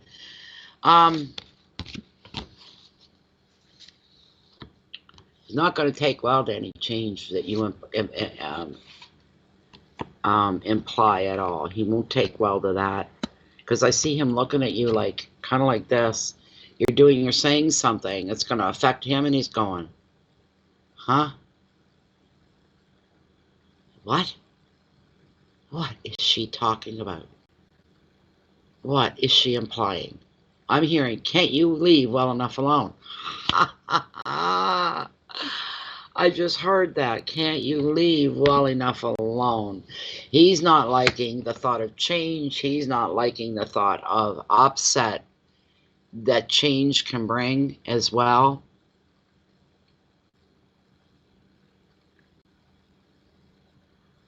I hear him going under his breath, women. Women. Because he's not following you. He's not hearing you clearly enough. He's not really understanding and comprehending what your problem is. Not him. Not him at all. What's your problem? You're the one with the problem. That's what he said. Do you see me, the one complaining and upsetting the apple cart? It's not me here. It's you. Why can't you leave things well enough alone? Archie Bunker. I'm not racist. I'm not prejudiced. I hate everybody equally. Isn't that what Archie says, right? You know, some men, especially elderly gentlemen, well, gentlemen of age, not, you know, old and decrepit, men in their 60s, whatever, right? They like things going just the way they are. Just the way they are. And if there's any upsets, his attitude would be, why are you adding to this? It's bad enough on its own. Why are you adding to it?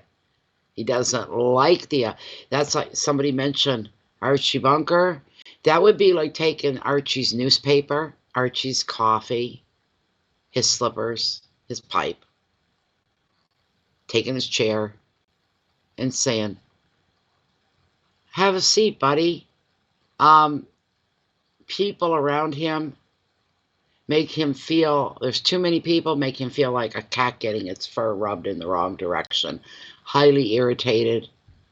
He just wants to retire and relax into his own little bubble, which is things like that, like his chair, his newspaper, his habits that he does every day. A man's club, yes. But the bottom line, Sharina, I'm feeling for you. You're the one that wields the club. To me, I find it comical almost. That's why he gives you that look like, what are you saying now? What? I just want to live in my little bubble. I want to know what tomorrow's going to bring. I want to know what I'm having for supper tomorrow night, tonight. Why are you causing this raft of wild whitewater coming? Because that's how it feels to him, overwhelmed, right? And that's him. I think we could see that. I'm not the only one. Diana's getting it too. The same thing. There's this craziness, right? You are just looking to live your life to the best expanse that you can live it. You don't want to be, I don't even know if you sit at a breakfast table, but he's behind the newspaper and you're just sitting there, just drinking your coffee, staring at the wall, kind of thing. It's not what you want. You are sensing the urgency of living life a little more. You're not looking to climb Mount Everest. You're not looking to travel around the world. That would be advised against right now. Anyway, you're not looking for huge, life-changing changes. You just want a life that makes you smile. And that inside smile, isn't life grand? Isn't it great? I'm happy. I couldn't ask for more. This is not what you signed up for. And you know what? And I don't encourage you to break up or to leave or anything like that. I don't come from that. But life is so precious and so short. And you're feeling your mortality and knowing that there's only so much time left. And what am I going to do with the next 10, 15, 20 years of my life? Do this every day? I can't do this every day.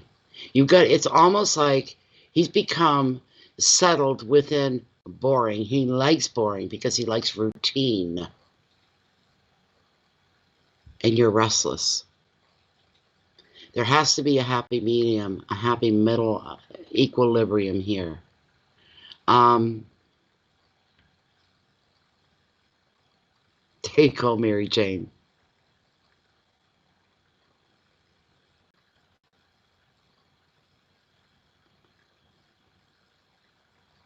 To be happy. And about, because we all start to feel it. I want to live, not exist. That's right, Mary Jane. That's what it comes down to. It sounds like you and your husband. Does it, Chantal? It's a common thread.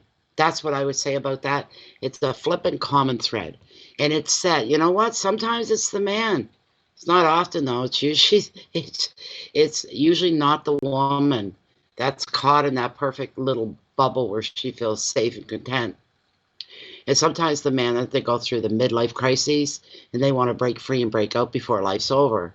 It's not all men go through that. And obviously in this chat, the men aren't in that category at all. They're all in the leave me be. I like things the way they are. And the wives are going, but I have a lot of life still left in me and I want to live it. I want us to do things that we enjoy together. But for God's sake, wake the hell up so we can do them. Because the sad part is you may not leave, right? You stay where you're at. But you may go on and live your life without him, in a manner of speaking, is what could end up happening. Because your patience is running thin, and you cannot, for the life of you, envision your life being every day the way it's been the last 5 days. Only you can make the change.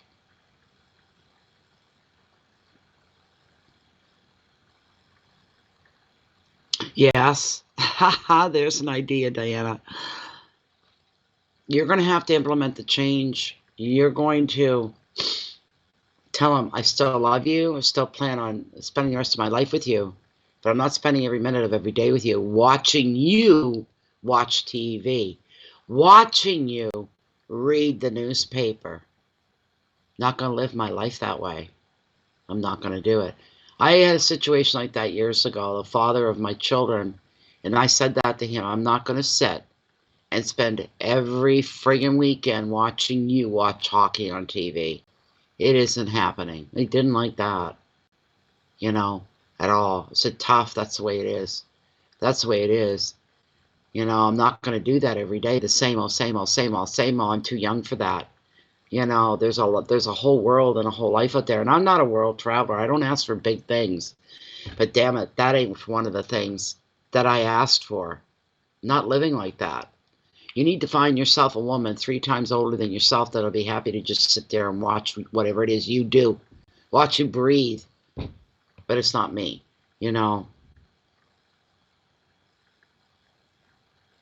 Shirley Van, hey Nemo, I know which movie. I've seen it. Yes, Nemo, that's perfect example. Oh my God, if anyone hasn't seen it, Shirley Valentine. Watch that. Then don't give up on him, Sharina. That's what you need to do, is to not give up on him. But if any of you have not seen the movie Shirley Valentine, Nemo is dead. That's the movie right there. It's all about a woman going through the same things. The same things. And I think for her and for her husband in the end, you kind of gather it's going to be a happy ending because they do come back together. He follows her to Greece. Isn't that where she went, Nemo? I think she went to Greece.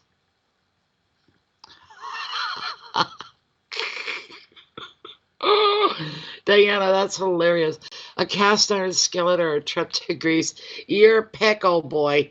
Oh my goodness. Yeah.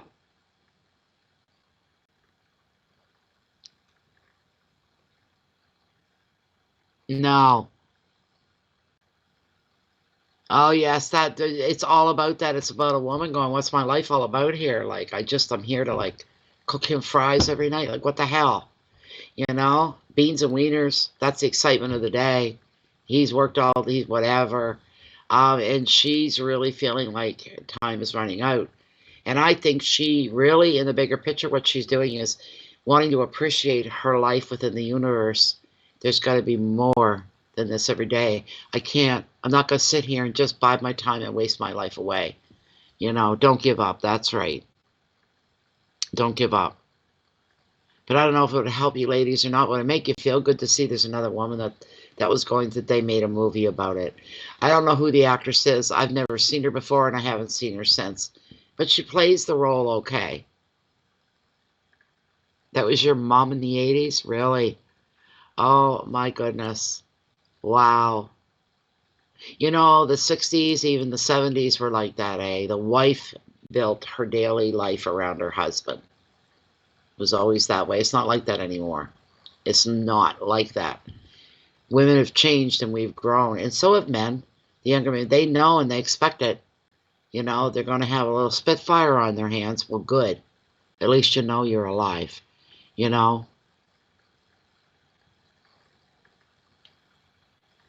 Dead on. I could just leave you here in charge of this chat, Diane. You got a lot of good points. You do. You've got a lot of good points.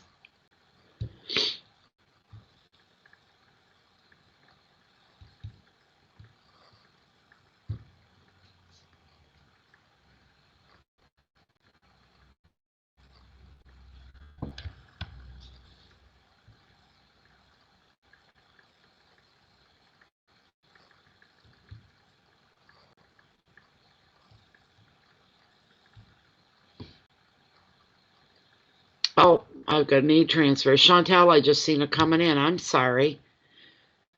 Let's see if you left your question. General card. All right. All right, Chantel, we're going to give you a general reading.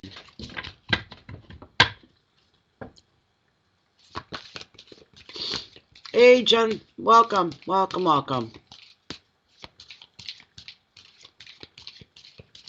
Times have changed over the years. There's no two ways about it. None at all. Okay, Chantel wants a general card.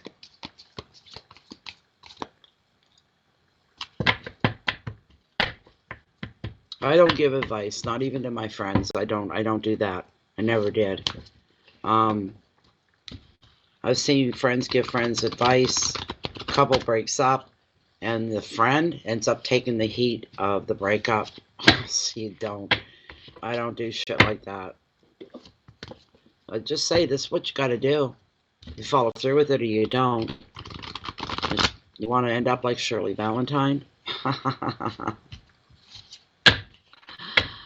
Oh my goodness sakes. I think I've got that movie here, actually. I still have it. Somebody else gave me a box of movies and that was in it. It's on VHS, though. I'd have to hook my my VHS machine up. It's not. It's tucked away somewhere. But I remember it well. She looked like new life had been blown back into her. breathed into her, you might say, at the end of it. It's because I remember so well.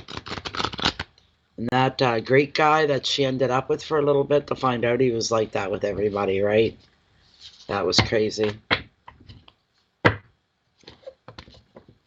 General card here for Chantel.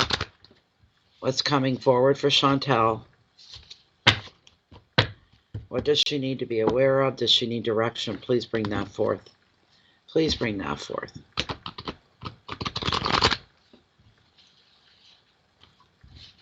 Okay.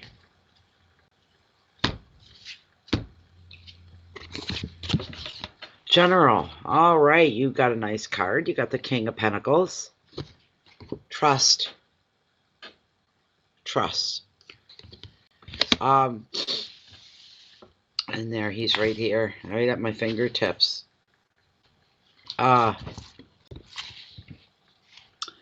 This king reveals a man.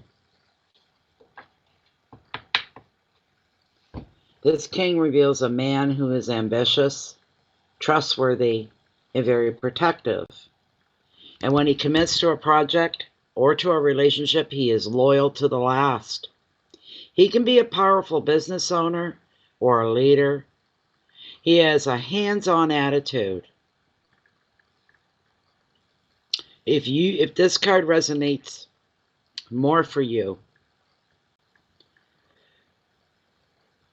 excuse me, he represents generosity, he represents love, and what you gain, you share with the people who are important to you.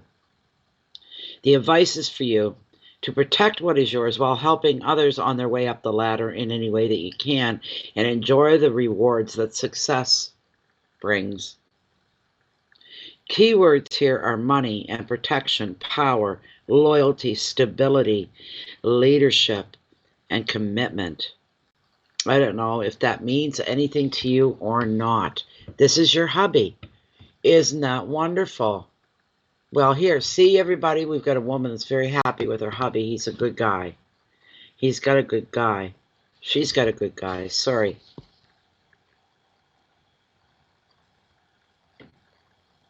He's loyal to the very last. He can move mountains when he wants to, when he gets his mind to something, and he's got a real strong hands-on attitude. He'll jump right in and help anybody with whatever he needs to help.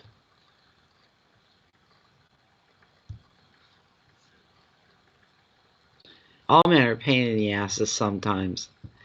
He's a logger. Oh my goodness. He's a man's man. Yes, right? He's a man's man. Oh my goodness. That's fantastic. Lachey says, I ain't saying a word, I'm just giggling. Isn't that something? Darn tootin', yeah. Where are you from, Chantel? May I ask you where you're from? Where do you live? Just a state or province. You don't have to give us the whole 9 yards. Just the fact that he's a logger. If you're within Canada, it's usually the Maritimes, Atlantic Canada, or British Columbia.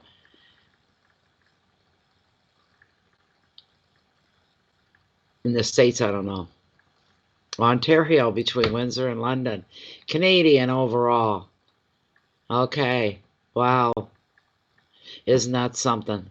He's being brought to the high. Maybe it's...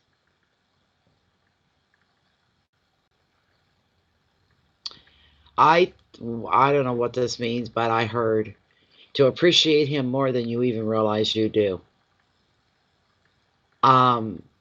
What I'm getting from that statement that I heard is you give and then some. Give and then some. You give more than you realize that you give.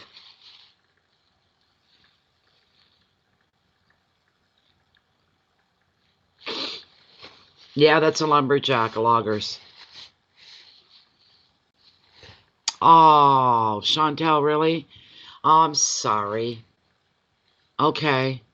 But you give more than you realize that you do is something that's being brought to your attention, because that's what I heard. He's a man. May I say this without offending any other men if they're in the room? Because I'm not a man hater.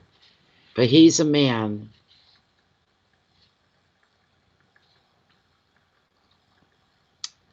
It went right out of my head again. Bring it back. Please bring it back.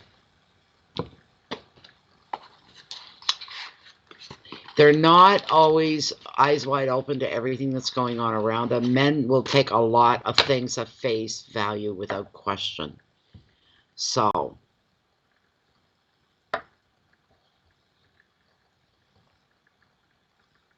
oh dear God, a Leo and an Aries. We're looking at some fireworks here, are we not? Huh? And he's the Leo? Good God Almighty. Oh, Aphrodite. Holy moly. There's a pot of fire right there, bringing the two of you together. Leos are headstrong. Your kids are Cancer, the water signs. That's interesting. That is interesting. Leos can be some headstrong at times. Leos aren't afraid of hard work. What he does is hard work. Hard. He must be in fantastic shape.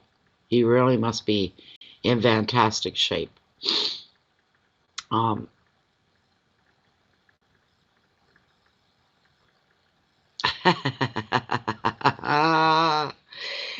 but Aries will bite it back when they fail to bite things back. Kind of remain in their place, you might say, to not rock the boat or, twirl the log, He's working in an mostly all-male industry as far as being a logger as well. He always that, right? Oh my goodness. Oh my goodness, that's fun. Yeah. Aw. And when he's enjoying what you've baked, he doesn't know it, but he's getting a lot of love from you with every bite. His family's all men as well. Oh my God, you are one brave woman. You are brave. Oh my gosh. Wow. Oh, third generation too. Wow. Oh my goodness. But you know what I'm feeling? He knows what you're all about. He knows what he's gotten into. He knows what you're like. He loves you, I can tell you that. Even if he's giving you a hard time, he does love you. And that's probably what he loves about you, is that fire. I'm sure. That is what this man loves about you. And Tarot's coming forward to give you a little nudge, is what it is.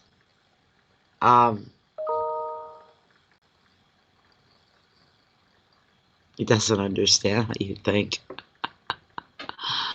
Oh my goodness. It could be that he doesn't want to understand that kind of thinking. Firestones.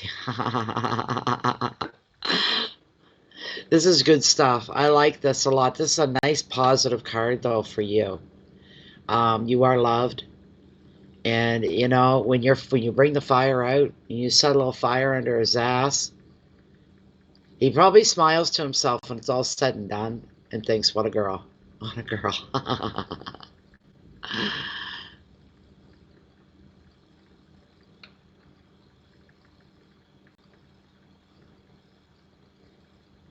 All over the place. It's not that you're all over the place, he can't keep up, is what it is.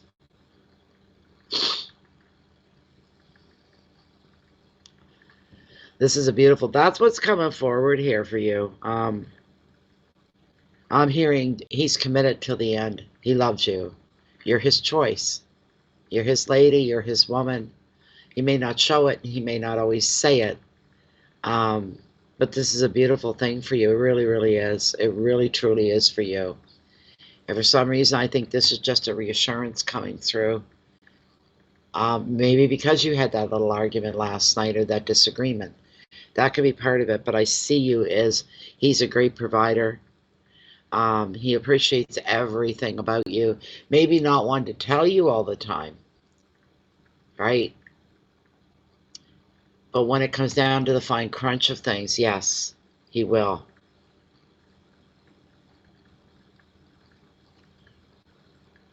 This is beautiful for you. I'm almost getting a little stung up here. Um, a little emotional on my end because this is a beautiful thing. This is what you call a marriage. It's a true marriage, true commitment and devotion.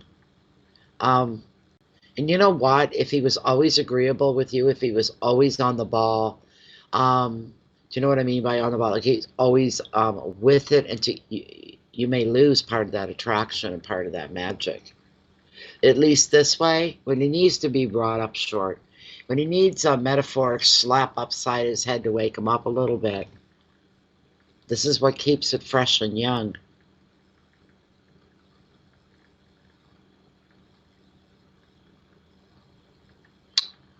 There you. That's what I'm saying. This is. Can we all have a collective cry and joy, tears? This is beautiful.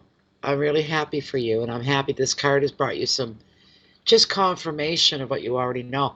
So what I'm saying to you, Chantel, is don't ever calm down. Don't ever sit down. Don't ever shut up.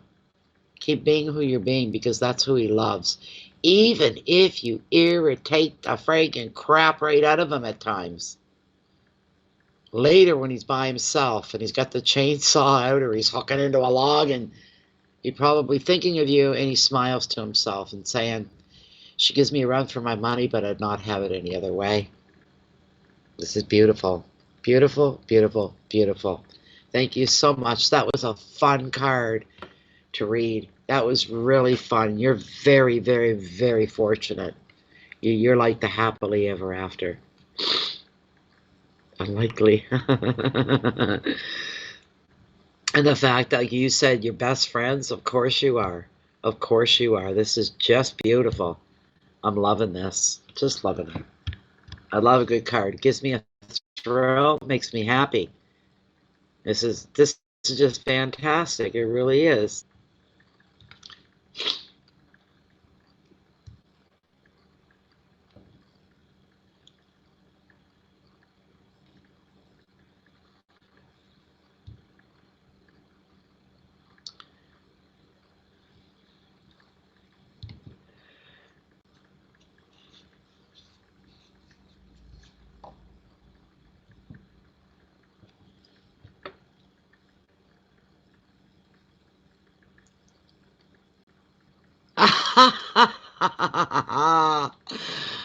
Oh my gosh, that's amazing. Isn't that fun?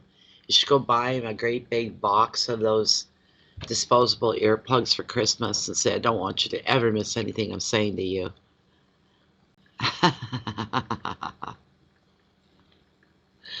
He sounds like he's a hoot and a half. He's your best friend. You can't, look, you can't ask for anything better than that. That's fantastic.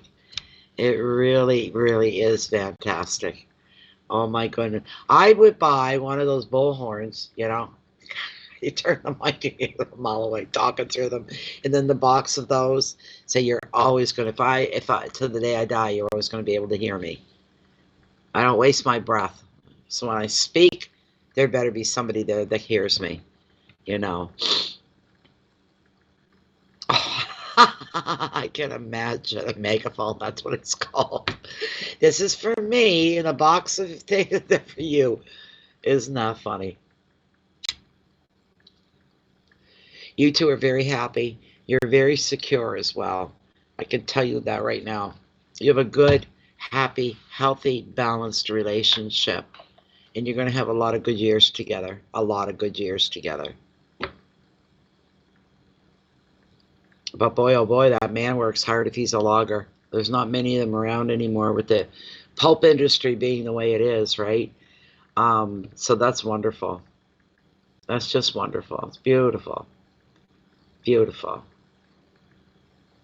I get a real good feeling about your relationship. Oh, I can imagine. Oh my goodness. Crazy line of work. Very difficult.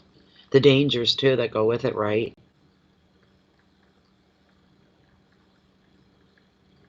But that's his life. That's what he knows. That's his, his thing. And you've accepted that too. Dangerous work. Lumbering. It's all dangerous work.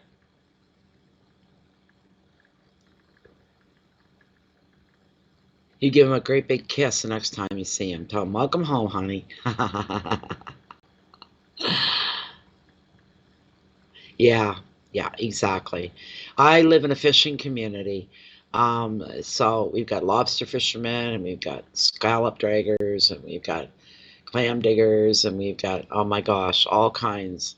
And when we know it's lobster season and all that, even when they scallop drag, there's always a huge concern that they come back home at the end of the night.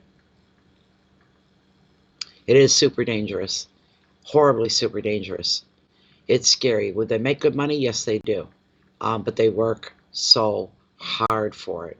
And they're out there when it's so cold that we've got sea smoke rising off the water, off the bay, sub-zero temperatures. Other people are just trying to keep their house warm, and there are these guys out there. A guy that I know, my neighbor, they didn't even have a heater on board. They worked in the worst conditions. It was unbelievable. They work so hard. It's unbelievable, the stories that I've been told. And, many times, it's not so much these days because Eric's not here anymore. But before that, we first moved into this house 10 years ago. We had one of those little round oak and pedestal tables, you could sit. If you pulled it away from the wall, you could sit maybe 4 people, right? And then we noticed that our home and our kitchen was becoming the dewdrop in for when they weren't working. So we pulled out, we said that little table's not cutting it anymore. We need the trestle table. So we brought out the trestle table, and it still sits here. And even then, you could fit like 8 people around it, and still we had to pull more stools and more chairs out for the stragglers that would come in. The coffee pot was constantly refilling the coffee pot, making coffee. Never complained about it for a moment. My kitchen and living rooms combined, and the air would get a little thick with stinky fish after a little bit because they're in their work clothes, right? But it was okay. It was okay. Good times. I'd sit back right here in my spot and I'd just listen. All the stories going back and forth between the fishermen. It was always nice. Yeah, they do. They smell a fish. Their trucks smell a fish. But that's music and it's gold to them. It's cha-ching, cha-ching. They do their work, they do their season, and then they do other things in off season. And during that time, they get ready for the next season that's coming up.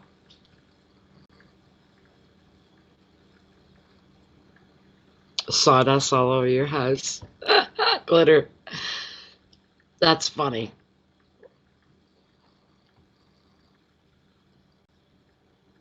I know I wouldn't. I know that there is I don't know where they're at though. I don't know if they're across the bay in Nova Scotia or if they're out west. I'm not sure, but there's a lobster boat now. It's completely manned by women. The whole thing. Completely run and manned by women, and they are lobster fisher women. That's something very, very new. Oh my God, I can imagine the mess it must make. I can imagine. Oh my goodness.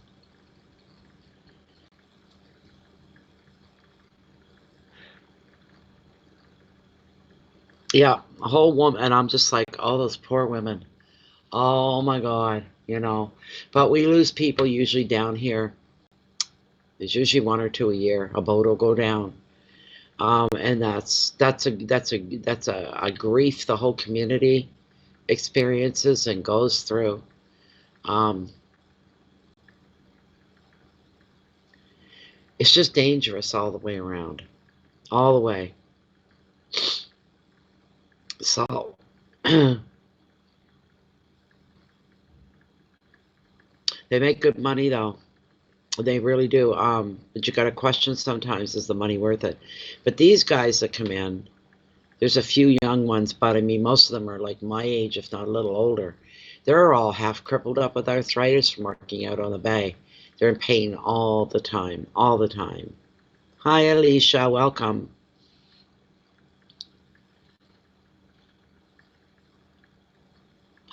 No way. Does he wear the pants? Does he wear the chainsaw pants? Oh my God. Uh. That's nasty. Now he. I ain't gonna say a word. Okay, now he does. Yeah. My husband had to work with a chainsaw the last couple of years of his life. He was a groundskeeper for a mansion in the neighborhood. And he always wore his chainsaw pants. Always, always. Yeah. Yeah. Trying to remain comfortable is hard.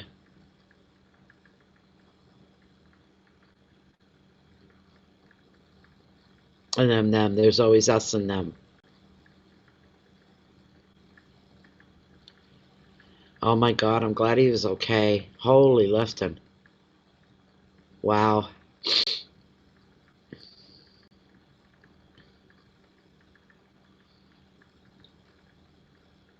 Well, all we can do is we can send the best of the best energy to protect him. Really, when he's out there. Oh my God. Can you? He could have bled out right there on the spot. I mean, you're talking about working usually on a river, with logs, um, and deep in the woods, but you're nowhere near, you know, the heartbeat of wherever you live. So how easily somebody could bleed out before their, help arrives or they're taken and make it to the hospital kind of a thing.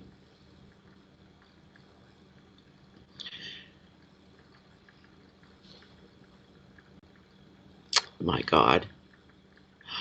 What does he do, Lachey? What does your fiance do?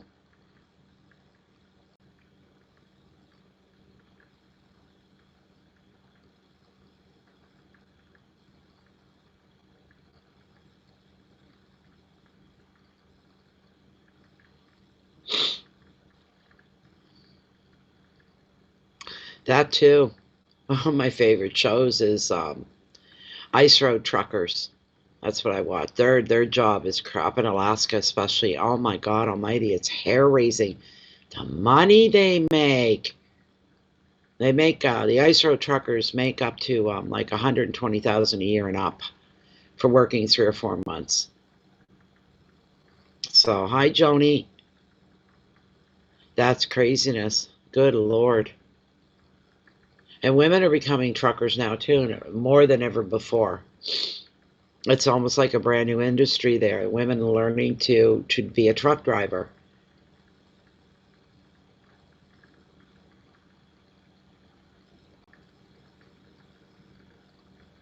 Wow.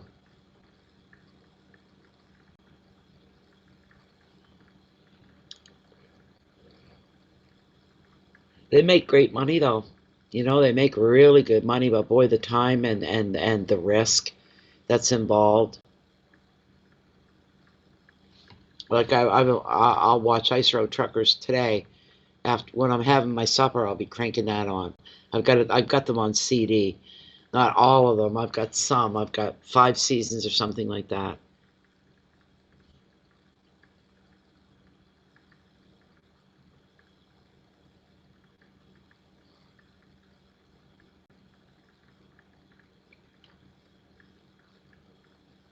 And it used to be such a male-dominated industry at the time as well. It's not that anymore. Women are moving in. They're going, hey, I can do that. How? I see the news probably every time there is an accident. Oh my. That Dalton Highway and the Hall Road on Ice Road Truckers, like that road, the Adigan Pass and going to Prudhoe Bay and Fairbanks and the roads through there. Oh my goodness.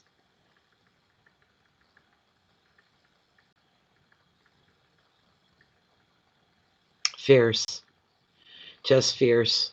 There's so many of those shows that I've watched them and they get caught in what they call a phase 3 storm.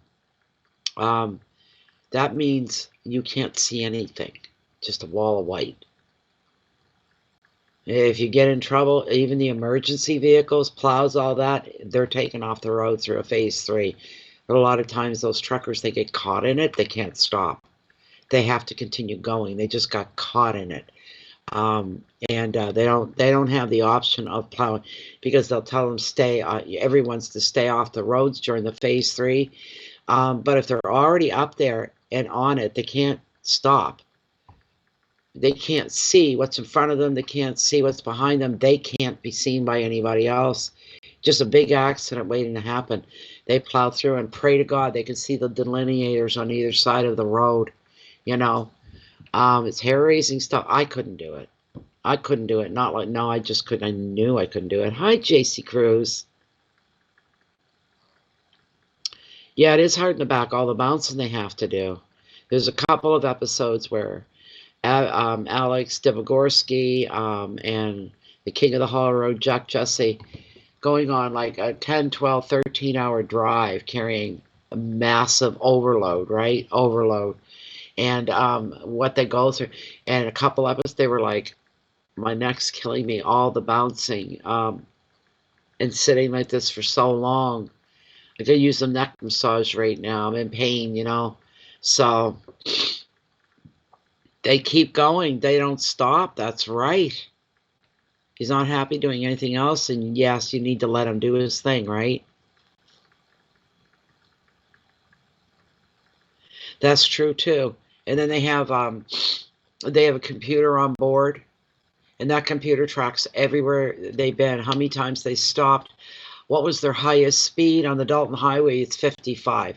They're not allowed over they're not allowed over, that's 55 miles per hour, not kilometers. And everything, it's like a little tattletale machine.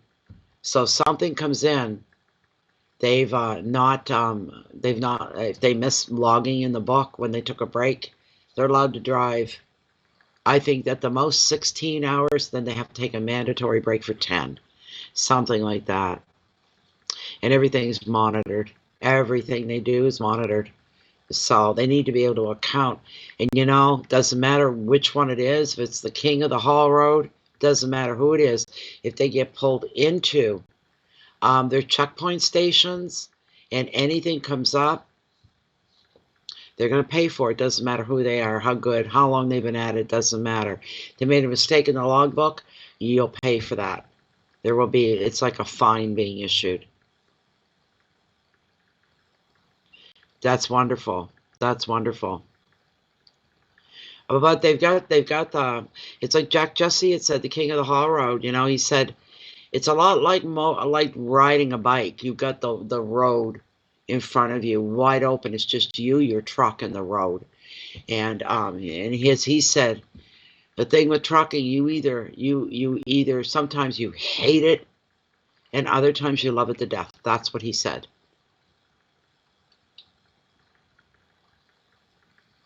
Tattletale machine, yeah, good terminology, yeah. In the 50s or 60s. Oh, excuse me. Yes, very interesting. But men, the real men, the men that have ethics, the men that are accountable, they work hard. They work very, very hard. They have a good woman waiting at home for them. They couldn't ask for anything more. They really couldn't. They appreciate their life. They appreciate their wife, girlfriend, whatever. There was one, the Alaskans, they were really busy this one year. It was 2005 or 6, something like that, in this episode. And this is where they called in, they needed to put drivers wanted, and they found out they could get drivers from Canada. So they brought up the polar bear, Hugh, and Alex Dvorsky. Between them, they got 60 years of experience in riding truck. They got them up in Alaska. And these men wanted to ride the Haul Road. They wanted to do the whole thing. They wanted to know the experience. It's supposed to be the most dangerous road in the world. All right. And they went and they put them right into boot camp as if they were brand new drivers and treated them like rookies and the whole 9 yards, you know. And they went through an awful lot. Some of the Alaskan drivers that are from Alaska didn't like Canadians being brought in. Go back to Canada, where you came from. But they were good about it. They took the abuse. They took it all. They're well liked by the Carlisle management. Well liked by them. But boy, oh boy, they were treated to something that they'd never experienced before. And up there as well, they do have 1, 2, 3.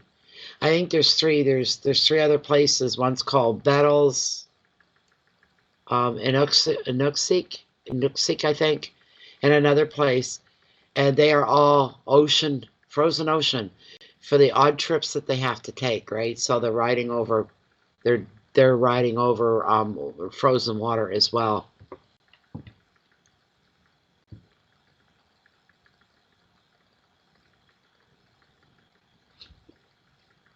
Really, yeah.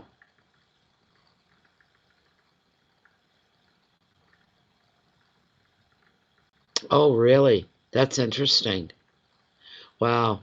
The guys in Alaska, they can, like I said earlier, they can make up to 120,000 and up. More than, that's the base, for the winter months that they're up there. So they're more or less set. They get more than a year's average for salary by the time they're finished and they leave, and go back home. And some of them find other work to do in the off season, but hey, you know, they get paid really well. But you're not allowed to make any mistakes. There's the thing, or you'll pay for that.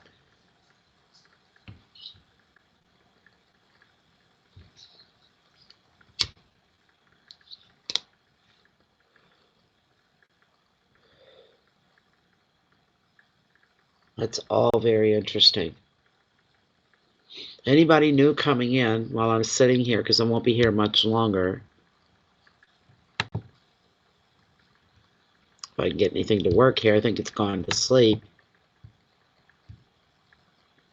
Anybody looking for a reading? I'm wide open at the moment. I'm only going to be here another half an hour, but there are your links.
Mm-mm-mm.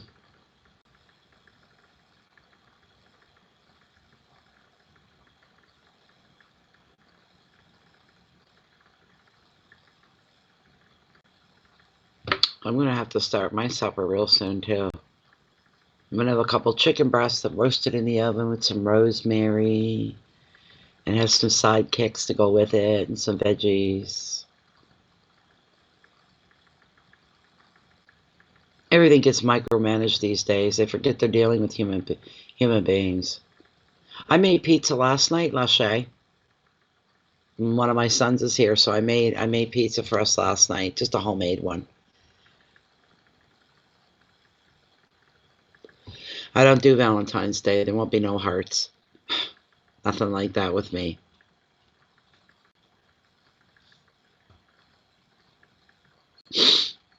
I'm gonna sneeze again. Oh my goodness. I think I'm gonna call her quits for the moment. I might be back this evening though. I might be doing that.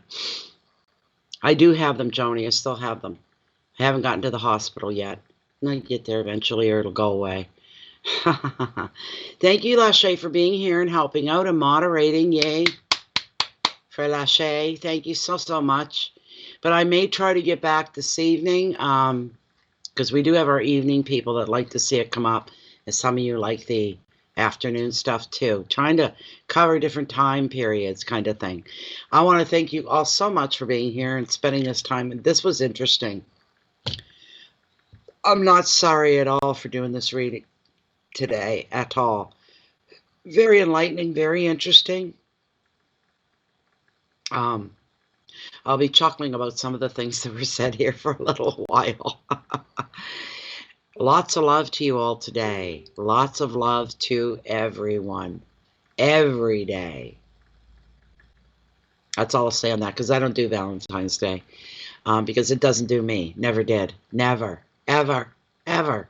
So, we're all done with that stuff. Thank you so much, Chantal. It was nice seeing you again. And thank you as well again, Lachey. Diana, thank you for being here. Joni, same to you. Everybody else that stopped by today, maybe we'll see a few of you drop in this evening. You're more than welcome. Should I be there? Make sure your little notification bell, I don't know if it's going to work for you or not, but it's on so you don't miss the notification. When Bay of Fundy Fortunes goes live, some of you aren't going to get them and you're never going to get them. But that's another thing altogether. Keep the peace in, everyone, so you can share your love and your light out with the rest of the world. May peace be upon you all. Yes, that's what we all want. Anyways, keep the light in so you can share your love and your light out with the rest of the world. Coming to you from Chance Harbor, New Brunswick, on the Bay of Fundy, home to the highest, mightiest tides on the whole planet. I hope I see you later. Goodbye, everybody. Thanks again. I appreciate you all. Thank you.